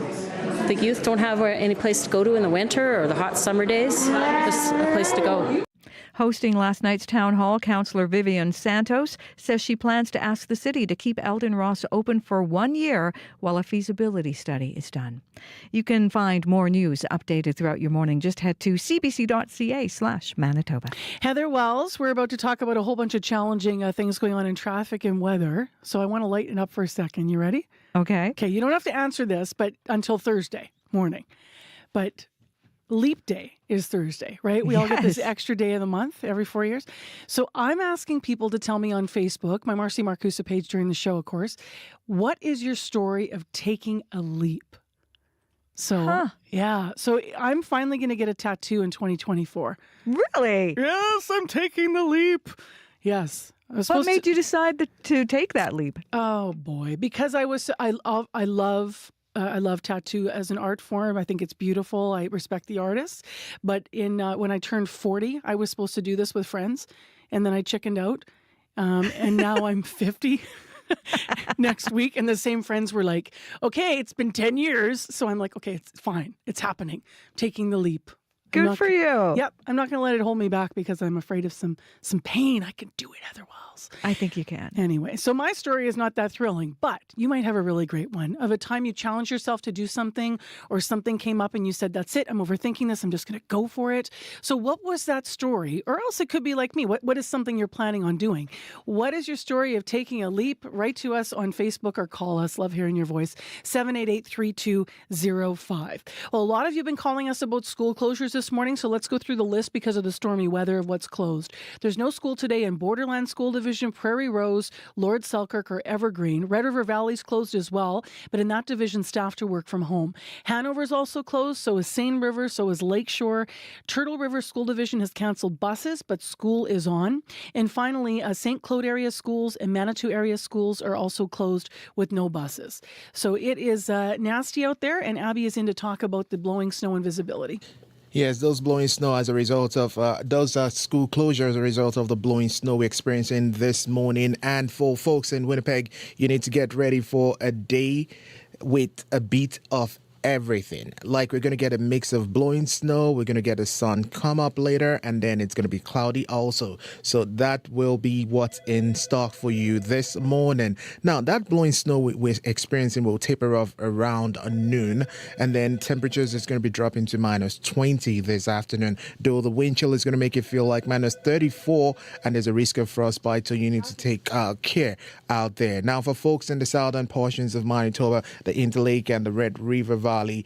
We currently have a blowing snow advisory in effect for you, so you need to brace yourselves for challenging conditions ahead. You need to expect poor visibility due to the blowing snow, with a maximum wind gusting 70 to 80 kilometers per hour. Now, this strong and northerly winds, courtesy of that departing Alberta Clipper, will definitely combine with fresh snow that you're experiencing this morning, creating widespread blowing snow. And this advisory is going to be anticipated through the whole of Tuesday until the afternoon period. And for travelers, you need to heads up because the conditions are going to be risky. Reduced visibility may occur suddenly, so be prepared for near zero conditions. Now, meanwhile, for folks in Todo Lake and Brochet, an extreme cold warning is currently in effect for you. The overnight lows of minus 35 to minus 40 values will definitely make it feel colder than minus 45 this evening, so you want to take care out there. Brandon is currently at minus 19, Thompson at minus 34, Churchill at minus 30, and Winnipeg, we're currently at minus 17. All right, thank you, Abby. You're welcome. Well, I grabbed the phone there, Corey, Yeah. for us for traffic. So Kirsty just called. She said there's a semi stuck in the middle lane, so it must be paused or stuck. It's causing issue. This is Kenaston and Grant, just by the Superstore there, and it is northbound. Okay. So Kenaston and Grant northbound, obviously northbound Kenaston. There's a semi stuck in the middle lane there, so that's not fun. Thanks for the call, Kirsty. What else do we know about traffic? Yeah, there's a couple other things to look out for here in the city. Thanks for grabbing the phone, by the way, there, Marcy. The couple things to look out for: Century and Silver. There's a multi-vehicle collision partially blocking the intersection right there at Century and Silver. The southbound left turn lane is blocked. The eastbound and westbound lanes are partially blocked as well. So just be careful going through there. I imagine that's going to cause some delays for folks. Earlier, I was also talking about a damaged vehicle at King Edward and Wellington that knocked down a light standard. The lights continue to operate there. You want to use some caution through because the westbound there on Wellington only has one display until it's being repaired and the crew is on the way. But they took the vehicle away. Yeah, the two vehicles gone. On the highways, visibility is really bad, but the roads are fairly clear. So just be careful if you are out there. Heard from Brad, who actually was heading to Portage, particularly west of Portage, things get really, really bad. He actually turned around. He's like, nope, not for me today. Too dangerous out there. So be very careful, particularly in that area. Otherwise, all over the province, hearing from folks saying visibility is really bad. So take it easy out there and be careful. If you see anything else, 204-788-3093. Remember spring? Remember when it was spring? Like, oh, that was so nice. I know. I think we're in what, third false winter, spring? That's true. Yeah, it's our third little bump of this. Yeah. So we'll see how long it lasts. Thank you, Corey. Thank you. Well, next on the show, rapper Kanye West is no stranger to the spotlight, of course. He's had chart-topping hits like Runaway and American Boy, and is a successful fashion designer as well. But he's also had some controversial political views, which has his fans torn. In 2023, the artist issued an apology to the Jewish community for anti-Semitic remarks that he made on social media. There's a new play, and that's why I'm talking about Kanye West. It's called Pain to Power, a Kanye West musical protest. It explores how to separate the art from the artist, and it is being put on by the Winnipeg Jewish Theatre. Dan Petrenko is the play's producer. Good morning. Good morning. Thanks for having me. So this is kind of the question of our time, separating the art from the artist. Should we? How do we do that? Let's start with Kanye West. Why Kanye West? Well, the idea behind this play started, like many great ideas, over a drink at a bar. I was speaking to Seth Zosky, who's a Jewish Canadian singer-songwriter, and CJ Capital, who is a Haitian Canadian singer-songwriter, who are now the stars of the show. They're big hip-hop fans, and they've always seen, the two of them have always seen Kanye West as their biggest musical inspiration. And so after the fall of 2022, when Kanye started,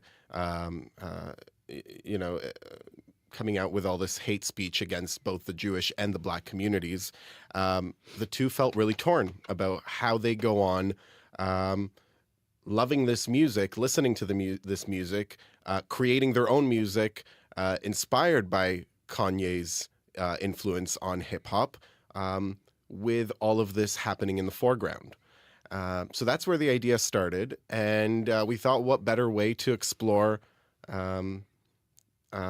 these challenging questions than on a theater stage. And it's sort of a way to explore, as you said, more than just Kanye West, although that's the title. You look at that real relationship that we have with, I guess, our quote-unquote idols. It also looks at the idea of canceling celebrities and idols, right? If you say, my way to deal with this is to just say, that's it, I'm not listening, acknowledging anymore, which can be complicated. How do you feel about the term canceling? That's early to explore that at 7:40 in the morning, but it's a big question. I think we do bring it up in the show, but it just like many other topics in this show, we pose questions, but we don't necessarily preach answers at the audience, and a lot of this is up for audience members to walk away with and think about. We're trying to spark these conversations, but I will say that this is much bigger than Kanye West. You're absolutely right, that all of us, whether we're hip-hop fans or not, have those people in our lives who we looked up to, who ended up disappointing us. And for somebody, it could be Michael Jackson or J.K. Rowling or Roger Waters from Pink Floyd. For these two guys, it's Kanye West. Even if you're not into rap and hip-hop, I think this show will get you thinking about your own idols and your own heroes. And if you are into rap or hip hop, as I am, how awesome is the show? It's pretty awesome. It's a big concert. That's what you can expect. Big lighting. He wanted to call the album Hitler. The hits of the 2000s and 2010s, like you mentioned, Heartless and Ultralight Beam and Power. So it's very different than anything else we've done at Winnipeg Jewish Theatre before. No kidding. Why did you go in this direction with this one? Obviously, you had the nugget of an idea, but why did you want to push the theatre in this direction? I think it's the centuries-old stories of theaters trying to attract a younger audience, and that's a priority right now for Winnipeg Jewish Theatre. We're building a younger crowd, and I think this is how we do it. We're introducing something that's familiar, and questions that are really going through the minds of my generation, of the new generation of theater goers. It was interesting because I think it was like Toby Keith that died a few weeks ago, I think, a big country star. And immediately I was like, well, we're not going to play Toby Keith because X, Y, and Z of what he said in some of his music. And it's sort of and then someone else said, well, why aren't we? We had this huge conversation, which was probably not unlike the Kanye West conversation that the your two stars had to begin with. So it is really a question of our time. I mean, you even think about how many movies and things, and it's such a personal thing how people respond to all of that and frame it. The title of the play calls it a protest and musical. What does that mean? Musical protest. Well, that's a mix of us inventing our own genre of theater, but also we thought about other shows, other theater productions that put a celebrity or a star at the forefront, and there's all these tribute shows, to Adele and Britney Spears and the Bee Gees and Michael Jackson, and that's not that. This is not a celebration, or we're not paying homage to Kanye. This is really a probing and a doubting and a questioning of how do we move on? How do we love this music? But at the same time, how are we able to reconcile these difficult, tough questions? This is a man who said that he wants to launch to go DEFCON 3 on Jewish people. He consistently praises Hitler. He wore a White Lives Matter sweater to Paris Fashion Week. He said slavery was a choice.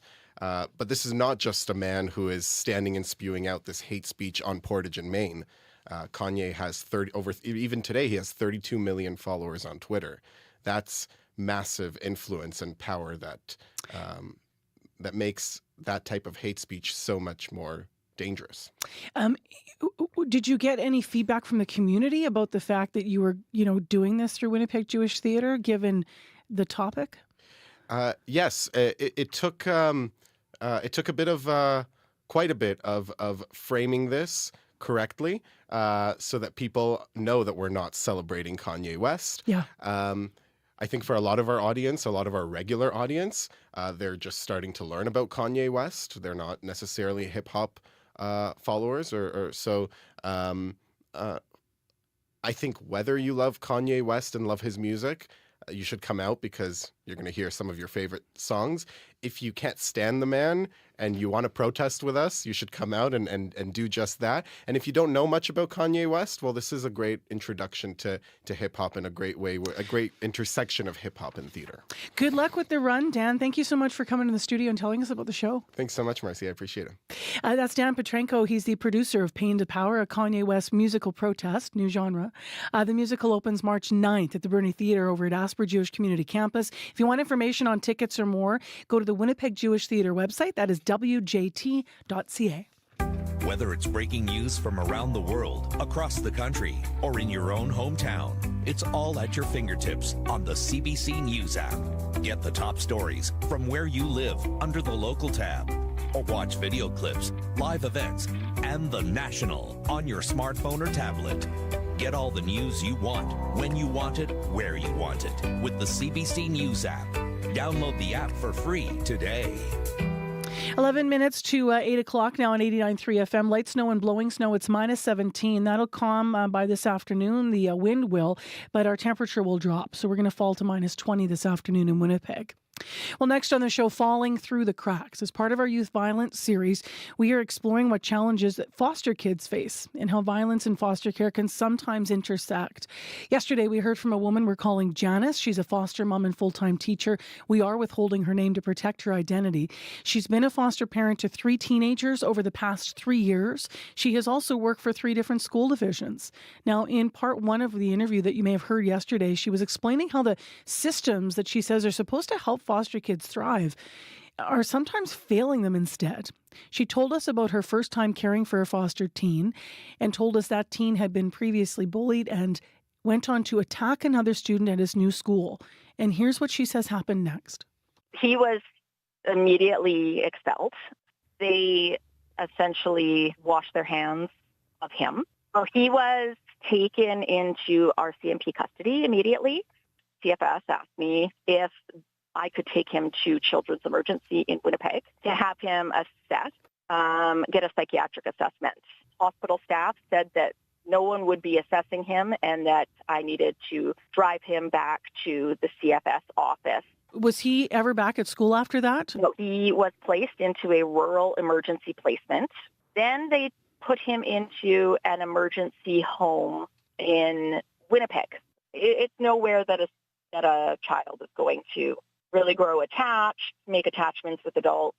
He did not do well. He was out of the home most of the time, and he was getting involved in some very dangerous situations, situations with weapons, driving illegally. It escalated to a point where he did end up in custody. Where could he have been caught by a system? CFS failed him, putting him in a group home in Winnipeg when he came from a rural area. Essentially, it's a glorified shelter situation. I was really the only one who was really taking care to check on his well-being, and I had absolutely no power in this situation. Now, this morning on CBC, here is part 2 of Janice's story. So given that you wear 2 hats, a foster parent and a teacher, where do you think things can be improved? More so with the teens that I have fostered since then. I've had 2 other long-term placements. They waited a very long time to get enrolled in school after they came to me. The foster son that I have now living with me, he waited 3 months to get enrolled into school. I have fostered with 3 different agencies or authorities, and there is very little continuity there. The experience that a foster child, the services they receive largely depends on who they have as a caseworker. My foster daughter that I had for 2 years, she went through 4 caseworkers during that time. So they didn't know her. They didn't know what she needed. By the time she turned 18, they hadn't prepared her whatsoever for when she aged out of care. But also that there's no, between the foster system and the education system, they should be working in tandem, but I don't think the left hand knows what the right hand is doing. Where's the community for these kids? Well, exactly. That's absolutely right.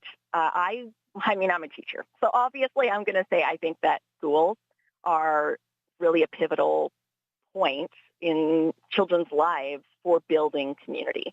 Schools should be the safe place. I know there are people that say, oh, no, school's one part, but really it's their home and their family. Well, not every child has that.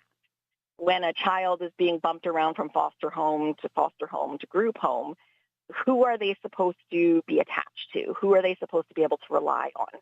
I think schools should be able to provide some of that continuity for them. We try to catch kids that are falling through the cracks by providing some breakfast and giving them a safe adult that they can connect to and making sure that they have that consistency and routine in their life. But if they can't get into the schools, they aren't getting that from anywhere, or they're potentially not getting that from anywhere. So when you're having, such as my foster son right now, when there's a kid who's being told, well, we want to get you in school, but it's going to be another month and a half. He's sitting at home alone all day. I mean, that is just the worst situation that these kids could be in. And what, in your opinion, happens, though, if a kid doesn't get that the wraparound supports in schools and find that community that they need? Well, they already have such a hard time trusting any sort of authority, and it's not that surprising. When the adults in your life aren't able to care for you, or they're supposed to care for you and it does not turn out well, you are not going to be trusting those adults in your life. You're going to have a hard time knowing where to turn. I think about all the things my parents are still doing for me. I'm a full-grown adult. If you don't have that background, if you don't know who you can rely on, you don't have any source of security. Why did you want to talk about this? I wanted to talk about it because I do think I have a unique perspective as a full-time educator. I teach teens, and then I take teens into my home. And I'm really seeing that schools talk the talk, but they don't necessarily walk the walk when it comes to being a community and a place where kids should be able to find their community and a sense of belonging. And a lot of the school divisions are talking about chronic absenteeism right now. And they're talking about chronic absenteeism, but I betcha that a lot of those chronic absentees are in the foster system or involved in child and family services in some way. I think we need to pay extra attention to these kids that are falling between the cracks because there's no continuity in their care, because schools aren't taking responsibility for connecting with child and family services, connecting with the youth advocate, and all those resources out there that are trying to help these kids. There needs to be more accountability on schools and on the agencies for connecting with the schools. Just last briefly, what additional resources would be needed in schools to help them rise to that demand? Because obviously at the individual teacher level, a lot of teachers are really working hard to try to, Oh, my goodness. Yeah. Yes, teachers are really doing their best, but teachers can't do everything, and they aren't specialists in every area. Before I became a foster parent, I had no idea about the system. I did not know a single thing, so I can't expect teachers to know all this. I think we need to have specialists at least the divisional level.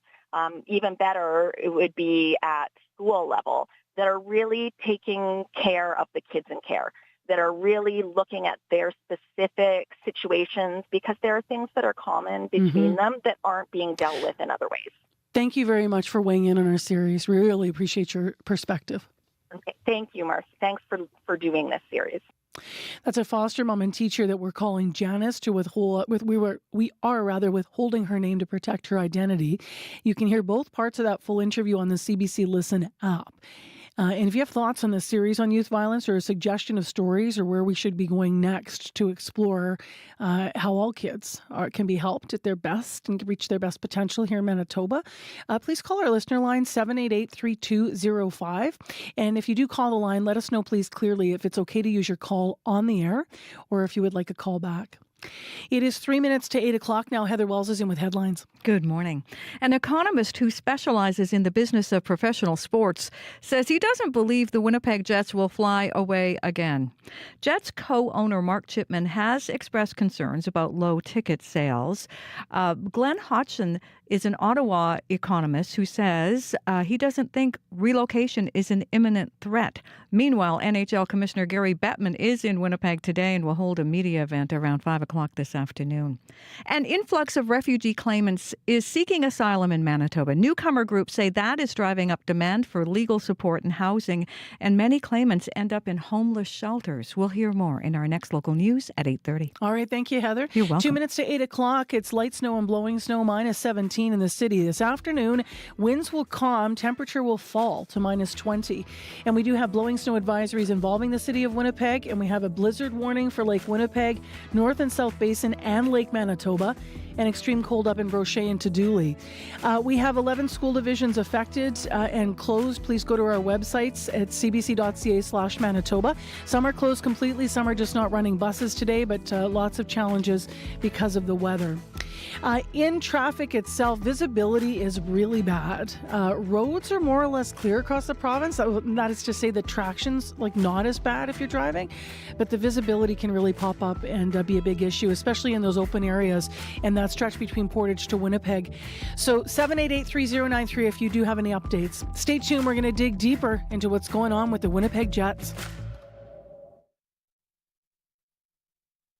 On Cue with Tom Power. Alan Richson is a big tough guy. He plays a big tough guy named Jack Reacher in the hit series of the same name. Who are you? Someone who prefers not getting involved. But Alan will tell you that because he's so big and tough, he knows he doesn't look like someone who struggles with mental illness. And that's why he wants to speak up. That's coming up on Cue, followed by Commotion with Elamine Abdel-Mahmoud on CBC Radio 1, the CBC Listen app, and everywhere you get your podcasts. The CBC News is next. Coming up in half an hour, it's The Current with Matt Galloway. Kara Swisher has covered the tech industry for 3 decades. She's been called Silicon Valley's most feared and well-liked journalist. Now, in a new memoir, she's telling all about the powerful people she's met along the way. Kara Swisher, coming up on The Current. This is World Report. Good morning. I'm Marcia Young.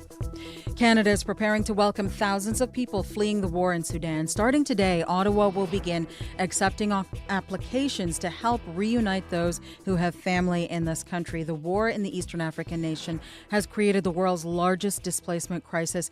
8 million people have been forced to leave their homes, and the UN says urgent pleas for humanitarian aid have been unanswered. Chris Brown reports.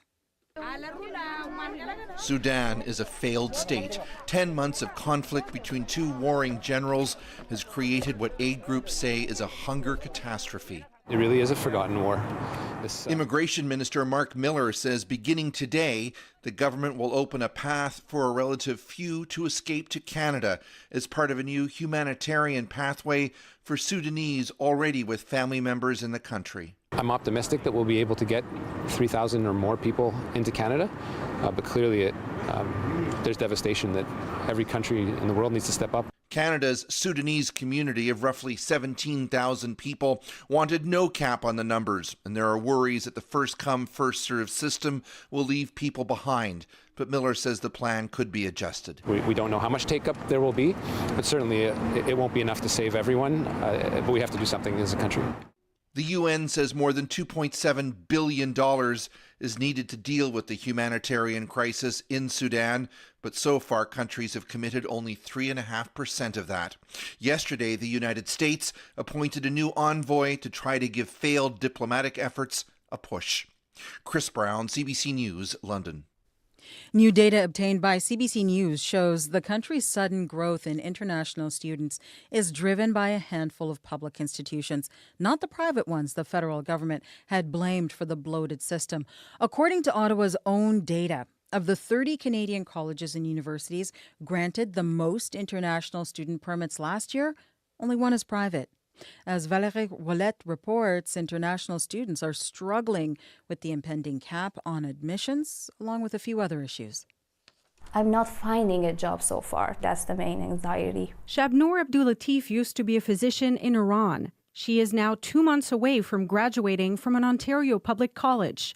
She says many like her feel stuck between hope for a better life and concern about the increased scrutiny towards international students. Just please don't put all of this on us because we are here legally, we paid for it. We are not asking for anything for free. CBC News analyzed data linked to more than 1.5 million new permits approved by Immigration, Refugees, and Citizenship Canada.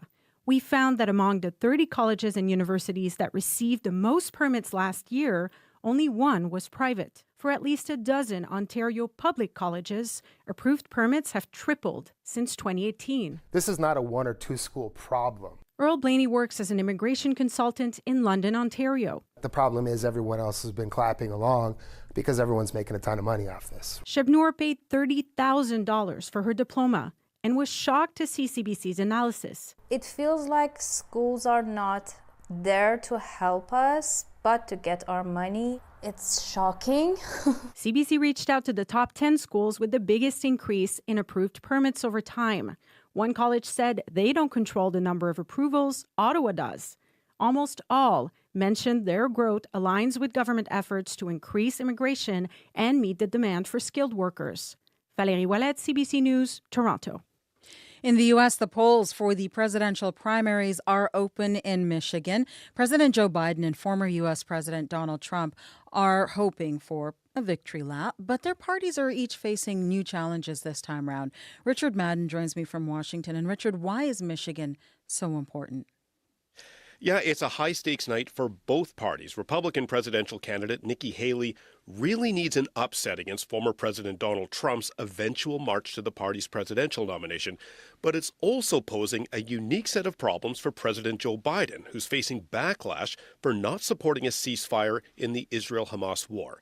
Now, Michigan has the highest number of Arab Americans in the nation, and that community, along with other progressives, are looking to embarrass the president on the Democratic primary ballot. They're urging Democrats to vote uncommitted, which is an option on the ballot, and that would symbolize a protest vote and send a message they don't want him. Take a listen to activist Lexis Zedin, who's one of the organizers. My direct message to President Biden is that you cannot continue to use my American tax dollars to aid and abet in an ongoing genocide of my people.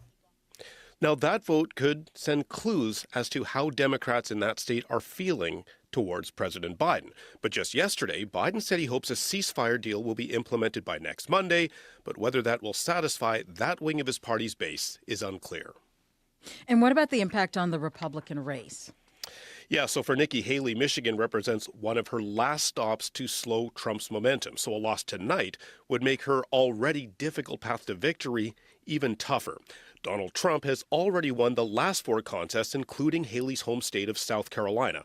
So last night, Haley ramped up her attacks against him, telling supporters he won't win the general election and represents chaos and division. Now, win or lose, Haley has vowed to stay in the race until at least next week's Super Tuesday contest or until she runs out of cash. All right. Thank you, Richard. Thank you. The CBC's Richard Madden in Washington. Peru has declared a national health emergency. A heat wave and heavy rains have led to a spike in dengue fever cases. Para enfrentar al dengue y al sarampión.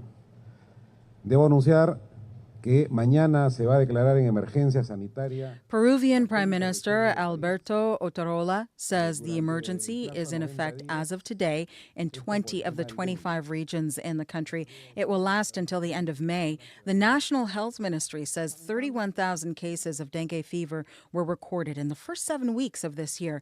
That is twice as high as the same period in 2023. 32 people have died. The health emergency will allow the government to transfer funds to the affected areas and send more doctors and nurses. New Zealand is expected to repeal a world legal first today. The law would have banned tobacco sales to anyone born after January 1, 2009, and cut the nicotine content in cigarettes. The country would also have reduced the number of tobacco retailers by 90%. New Zealand was on track to have the toughest anti-tobacco rules in the world, but a new coalition government elected last October made the decision to repeal the law. The government has been criticized for backing down on protecting the health of New Zealanders. in particular the Maori and Pacifica populations who have had higher smoking rates. After decades of fighting for an apology, survivors of a Doukhobor residential school in British Columbia will get an official one today in the provincial legislature. It will shine a light on what happened to 200 children in the 1950s. As Lindsay Duncombe reports, for many, it's a little-known chapter in Canadian history. I want people to know what the government did to us. 78-year-old Betty Kabatoff was just 8 years old when she was taken from her family, forced to live with 200 other Doukhobor children in a so-called school in New Denver, British Columbia, a former tuberculosis sanatorium run by the BC government. They were mean, cruel, physical, mental abuse, big time. The Doukhobors came to Canada fleeing Tsarist Russia, pacifist Christians living communally. One group of Doukhobors, known as the Sons of Freedom, settled in the Kootenay Valley. They clashed with government and law enforcement, protesting in the nude, setting their homes on fire. They did not want to send their children to public schools, so the government took their children away and put them in the New Denver facility from 1953 to 1959. Both Lorraine Salakin Walton's parents were survivors. She has been fighting for an apology for decades. We really wish that this happened 25 years ago because it is so important for us even to move on. Today's apology will come with a $10 million compensation package. Much of that money will go to education and healing. Betty Kabatoff says it's not enough. She wants individual compensation. Apology was great. Compensation, a slap in the face. And if she meets the Premier today, she plans to tell him that. Lindsay Duncombe, CBC News, Victoria. And at cbcnews.ca, there is more on this story and details about that $10 million to help preserve the community's history. That's on our main page, cbcnews.ca. That is the latest national and international news from World Report. I'm Marcia Young.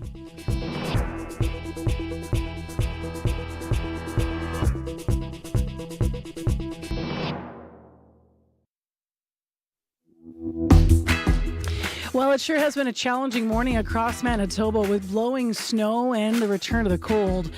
Good morning, everyone. I'm Marcy Marcusa. This is CBC's Information Radio. You're on 89.3 FM, 990 AM on the app or YouTube. Well, this afternoon in Winnipeg, as you may have been hearing in the news, the commissioner of the NHL, Gary Bettman, is going to be here. What will he be talking about? This half hour on the program, we're going to get some analysis. The Winnipeg Jets are putting up big numbers on the ice. In the stands, though, the numbers look a lot different. What does it mean for the team's future? CBC's Bartley Kivas set out to answer that question. He is going to be hit with us with a special report in this half hour of the show. So a lot of people wondering whether or not the Jets and Winnipeg, by extension, are in trouble. But before we go there, let's get some analysis. I also want to mention, since Mark Chipman did speak to The Athletic last week, raising some concerns about attendance numbers, we did reach out on Friday to ask if he would be on with an interview with us here on CBC, and he declined. So we'll hear from Bartley, though, in a moment. Right now, let's go to Heather Wells with other news and headlines. Good morning. Good morning. Well, one man is in unstable condition after a house fire police say was connected to an investigation in St. Vital. Winnipeg police went to a house on Worthington Avenue near St. Mary's Road around 1 yesterday afternoon. They were there to arrest a man on outstanding warrants. Police say the suspect wouldn't come out and started a fire inside the house. Fire crews quickly put out that fire. A Winnipeg city councillor is pushing to keep Elden Ross Pool open. 50 people packed a town hall last night to have their say about the city of Winnipeg's proposal to close that pool in the Brooklands area, which is near the international airport. We'll hear more about what happened last night in our next local news at 8:30. All right, thanks, Heather. You're welcome. It's time now to turn our attention to the forecast. Abby Adiyemi, what do we have for the day? Still the blowing snow. Blowing snow. I looked outside. It's all blowing snow, and that advisory is still in effect, covering Winnipeg, the Red River Valley, Pembina Valley, Portage, Headingley, and parts of the Interlake.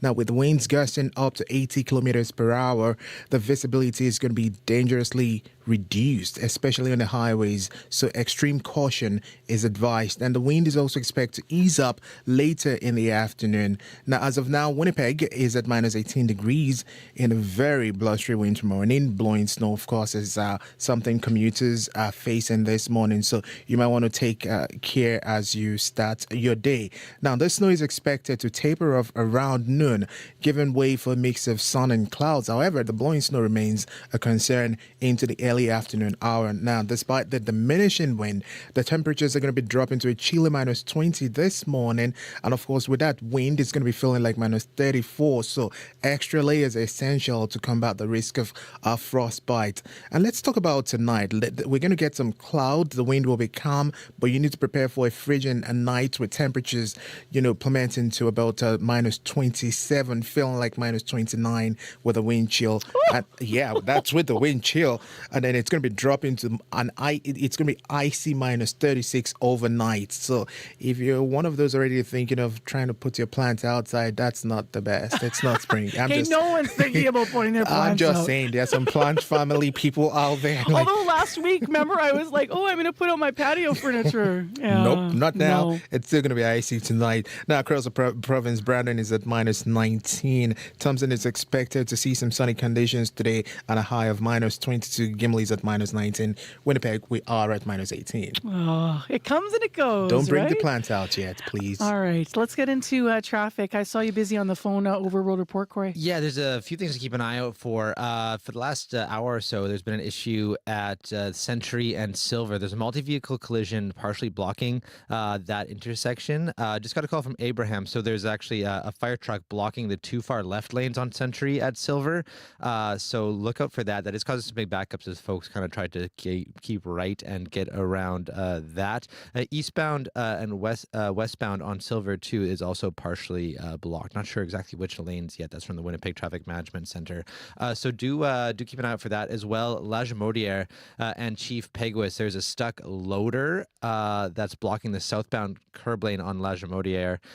Keep left to get around that. That's causing some delays as well, as that kind of catches some folks off guard. As for the highways, visibility has been the biggest issue all morning so far. I heard from Ron, Highway 7 coming in from Stonewall. The lights, it's just a lot of poor visibility on the way in. Things are pretty clear, but he's reminding folks, put on your lights. He's run to a lot of people who don't have their lights on right now, and that's been a pretty big issue for folks. So that's the biggest issue. Otherwise, if you see anything else going on out there, give me a call on the CBC commuter line. Visibility's been rough. 204-788-3093. Let's get to the school closures list. This will be the last time I say it because it's already 8:15. But there is no school today in Borderland, Prairie Rose, as well as Lord Selkirk School Division, and that includes no school, no buses, no staff to report. Evergreen School Division is also closed and cancelled. Red River School Division is closed today for school, but staff there asked to work from home. Hanover School Division closed completely. Same with Seine River, as well as Lakeshore School Division. Turtle River School Division's canceled buses, but their school is on. And finally, St. Claude area schools and Manitou area schools as well are both closed, and there is not buses running. Hi.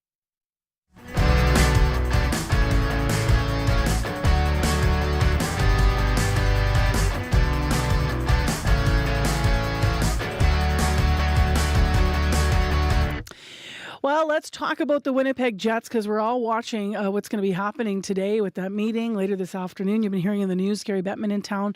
On the ice, the Winnipeg Jets are having a fantastic year. The team's on pace of 113 points this season. They're in neck-and-neck race with the Florida Panthers for the overall league lead and the President's Trophy. So the Jets have allowed the fewest goals against in the league. Goalie Connor Hellebuck is having a career season.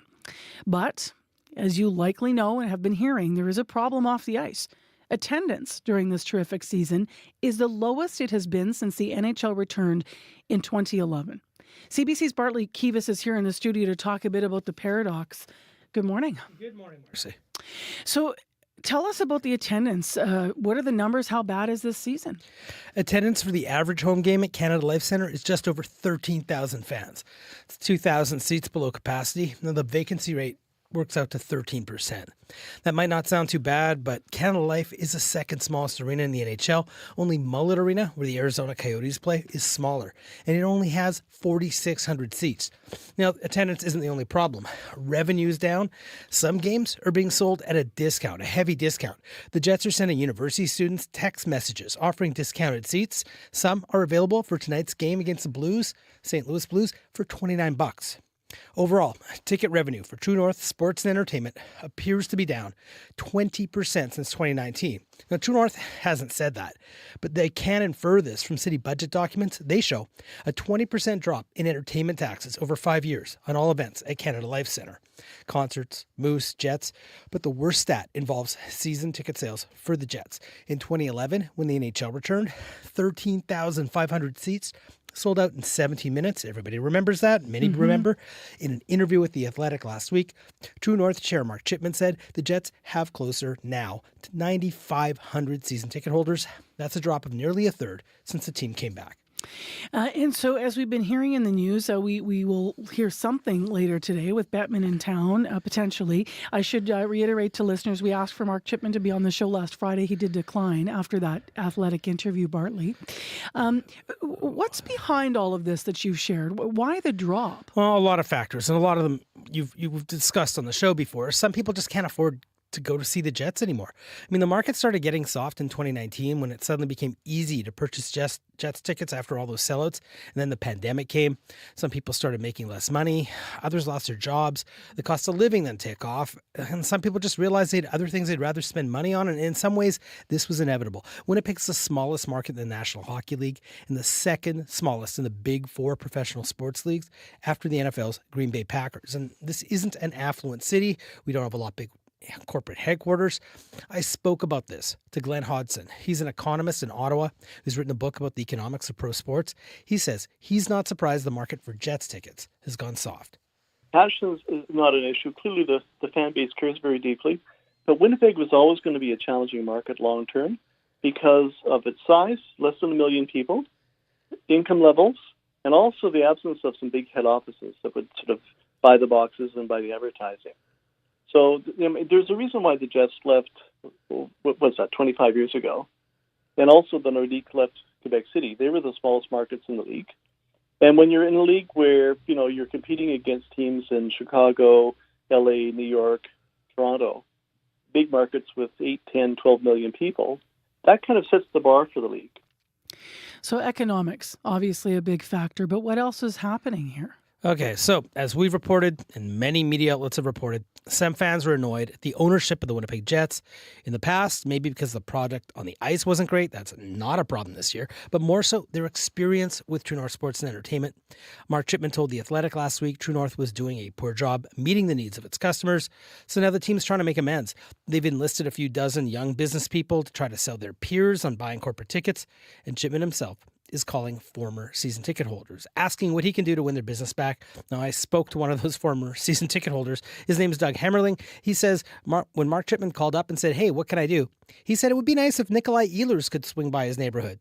Well, Ehlers didn't make it, but get this, on Monday afternoon, Chipman himself came to Hemmerling's front door in Crescentwood with center Mark Scheifele and defenseman Josh Morrissey. Really? Yeah. Wow. So 2 star players, and the team's co-owner hung out in the back of his backyard with 24 neighbors around a fire. And Hemmerling says Chipman is a customer again. Hearing that, it makes me really wonder how much trouble we're in here, actually. What can we expect, or I guess I should say, can we all expect, rather, this kind of treatment, though, if we don't buy tickets? I don't think Kyle Connor's going to come carry your groceries home from the store, or Connor Hellebuck's going to go bring you a cup of coffee. But this is what some Jets are doing on their days off, and you might think that's a distraction for a team flirting with first place overall. But there's another distraction today, as you mentioned. NHL Commissioner Gary Bettman's in town to speak to media and fans this evening. So what's your sense of that? Why? Is the franchise in that much trouble, or should we not be making that sort of leap? Well, the lousy ticket sales, they mean something to this league, especially for a Canadian team. Canadian teams are supposed to be net contributors to revenue sharing. Arizona has lost. The Arizona Coyotes, they've lost hundreds of millions over the years, and they're on to their third arena, and don't make me start counting up the ownership groups over the years there, but Bettman is committed to Arizona all the way. Canadian teams are supposed to be solid. Now, if that doesn't sound fair, well, Glenn Hodson says you're onto something. he's always dreamed about growth in the South. That's been his strategy for almost 30 years now, is to see growth in the league in the southern states. And Winnipeg, of course, is not a southern state. So I think it's fair to ask the question whether there's the same level of commitment to a Canadian market as to an American market. And unfortunately, I guess we're going to find out over the coming months and years. All right, here's the question everybody's asking in the city right now. Is there a genuine risk that the Winnipeg Jets are leaving our city? Well, the general consensus is no. Well, not right now, not in the short term, probably not in the medium term either. Long term, I have my doubts about anything on this planet being here besides rocks and jellyfish, but that's my problem. I spoke to a sports business reporter named Norm O'Reilly. He's a dean of the business school at the University of Maine in Portland, the one on the East Coast, the Portland with the lobster. He says there's too much going for the Jets. One of the wealthiest people in the world is a co-owner, and that's David Thompson in Toronto. There's revenue sharing from the league, and the NHL team also serves as an anchor tenant in the midst of True North's real estate developments in downtown Winnipeg.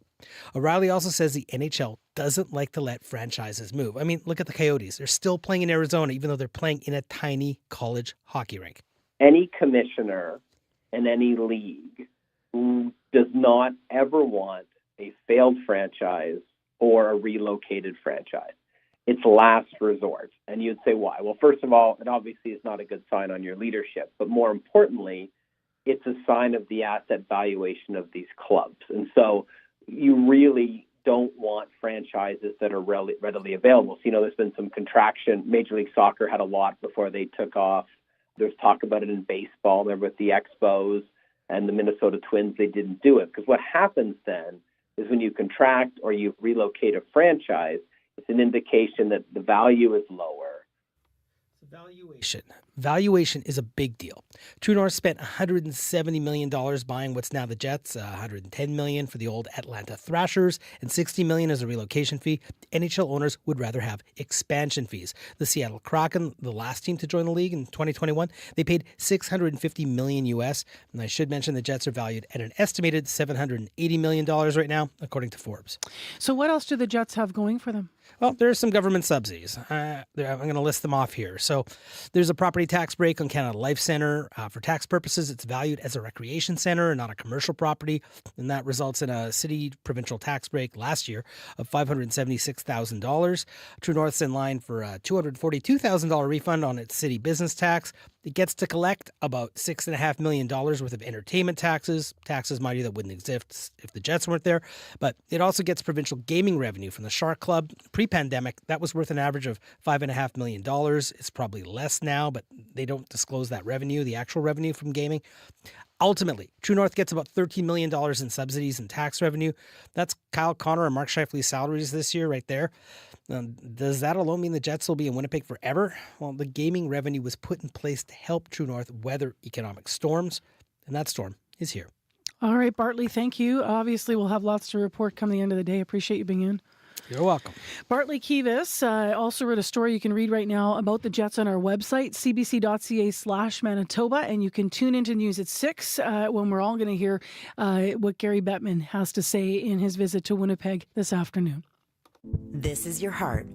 This is your heart after discovering a new CBC podcast. These are your feet. These are your feet after finding a CBC music playlist. This is your brain. This is your brain after hearing your favorite CBC radio show. Fall in love at first listen with the CBC Listen app. Stream CBC audio anytime, anywhere, all for free.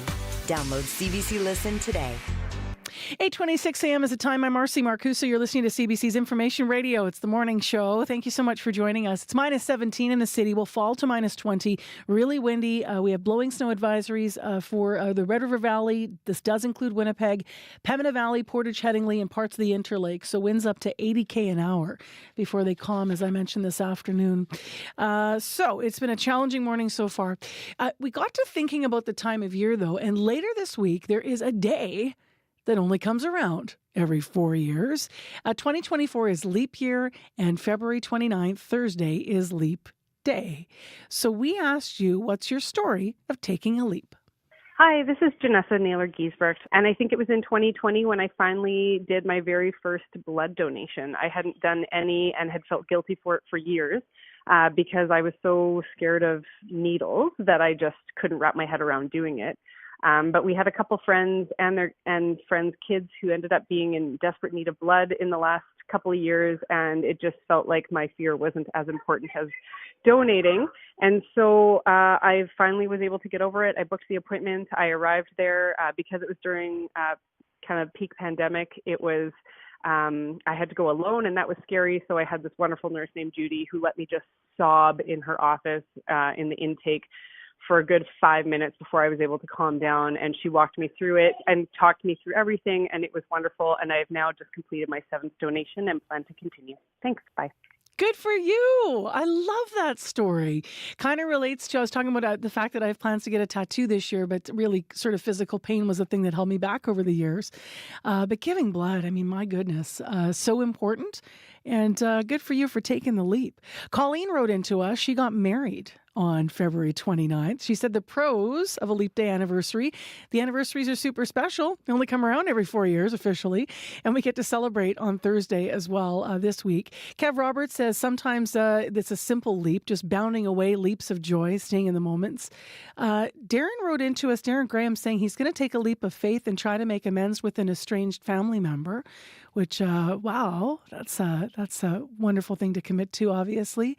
And finally, I just want to share Sean M.W. Wheeler's here. Sean Wheeler wrote in, I have really bad social anxiety, but in 1999, I was invited to a get-together by my then roommate's girlfriend and her friend. I really, really had to force myself to go. Parties were not my thing. And needless to say, I'm glad I took the leap, and I'm glad I did. I met a beautiful woman there whom I would go on to marry 13 years later. So tell us about a time you took a leap, 788-3205, or write to us on Facebook, and we'll share a bunch of comments as we head up to Leap Day on Thursday. Right now, with a minute to go to the news, Corey's going to tell us all about traffic. Yeah, a few things to keep an eye out for in the city here. You can assume visibility is bad on the highways, but let's look at what's going on here. La Jamaudière and Chief Peguis. There's a stuck loader blocking that southbound curb lane on La Jamaudière. Keep left to get around that. That is causing some delays. As well, Sentry at Silver. There's a multi-vehicle collision that's blocking that intersection there. So southbound on Sentry, heard from Abraham that there's a fire truck blocking the two far left lanes. So keep right to get around that. Eastbound and westbound on Silver are also partially blocked as well. So slow going through that intersection. And if you're on the highways, look out for visibility. That's your biggest issue. The road's not super slippery, but that visibility is pretty rough, hearing from pretty much all corners of the province this morning. If you see anything else, 204-788-3093. All right. Thank you, Corey. Thank you. Your CBC Winnipeg News is next. This is CBC News. Good morning. I'm Heather Wells in Winnipeg. At 8:30, we do have blowing snow. It's minus 18 right now in Winnipeg. No high for us today. The temperature will keep sliding to minus 20 this afternoon. You may be struggling against the wind today. A blowing snow advisory is in effect for Winnipeg, the Red River and Pembina Valleys, Portage and Headingley, as well as parts of the Interlake. Gusting wind to 80 kilometers an hour is going to ease up, but not until this afternoon. A U.S. professor who wrote a book about the business of the National Hockey League believes the Winnipeg Jets are staying put in Manitoba. NHL Commissioner Gary Bettman is in Winnipeg today following comments by Jets co-owner Mark Chipman. Chipman told The Athletic low ticket sales are unsustainable in the long term. Norm O'Reilly is the dean of the business school at the University of Maine in Portland.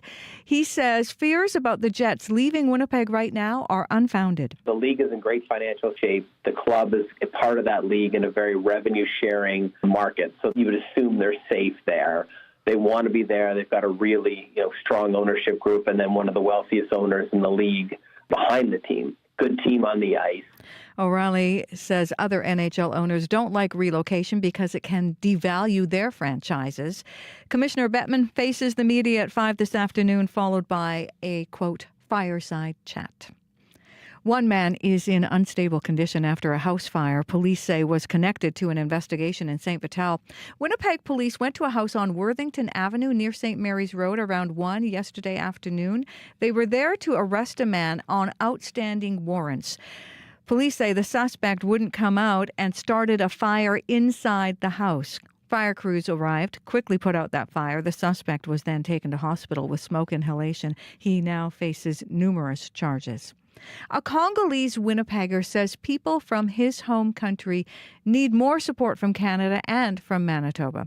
The number of asylum seekers arriving in this province is growing. Some from the Democratic Republic of Congo are trying to escape a decades-long war. Paul Kambajja says people are having a difficult time here. He says they have to make a refugee claim, but demand for help is high because of an influx of refugee claimants in this province. Immigrant organization, there are maybe 2 or 3 organizations helping them. I don't think they have enough staff, right? Because they have a huge number, and it takes time to do on applications. Many asylum seekers live in homeless shelters while their claims are processed. The Salvation Army Center of Hope has started a hub for refugee claimants to connect them with newcomer groups. Meanwhile, Canada is preparing to welcome thousands of people fleeing the war in Sudan. Starting today, Ottawa will begin accepting applications to help reunite those who already have family in this country. The war in the Eastern African nation has created the world's largest displacement crisis. 8 million people have been forced to leave their homes in Sudan, and the UN says urgent pleas for humanitarian aid have gone unanswered. A Winnipeg city councillor wants a feasibility study done into Elden Ross Pool. The 2024 draft city budget proposes closing that pool in the Brooklands area near the airport. It says attendance hasn't kept up with the costs of keeping the 40-year-old facility open. But people in the area say it is one of their last recreational facilities.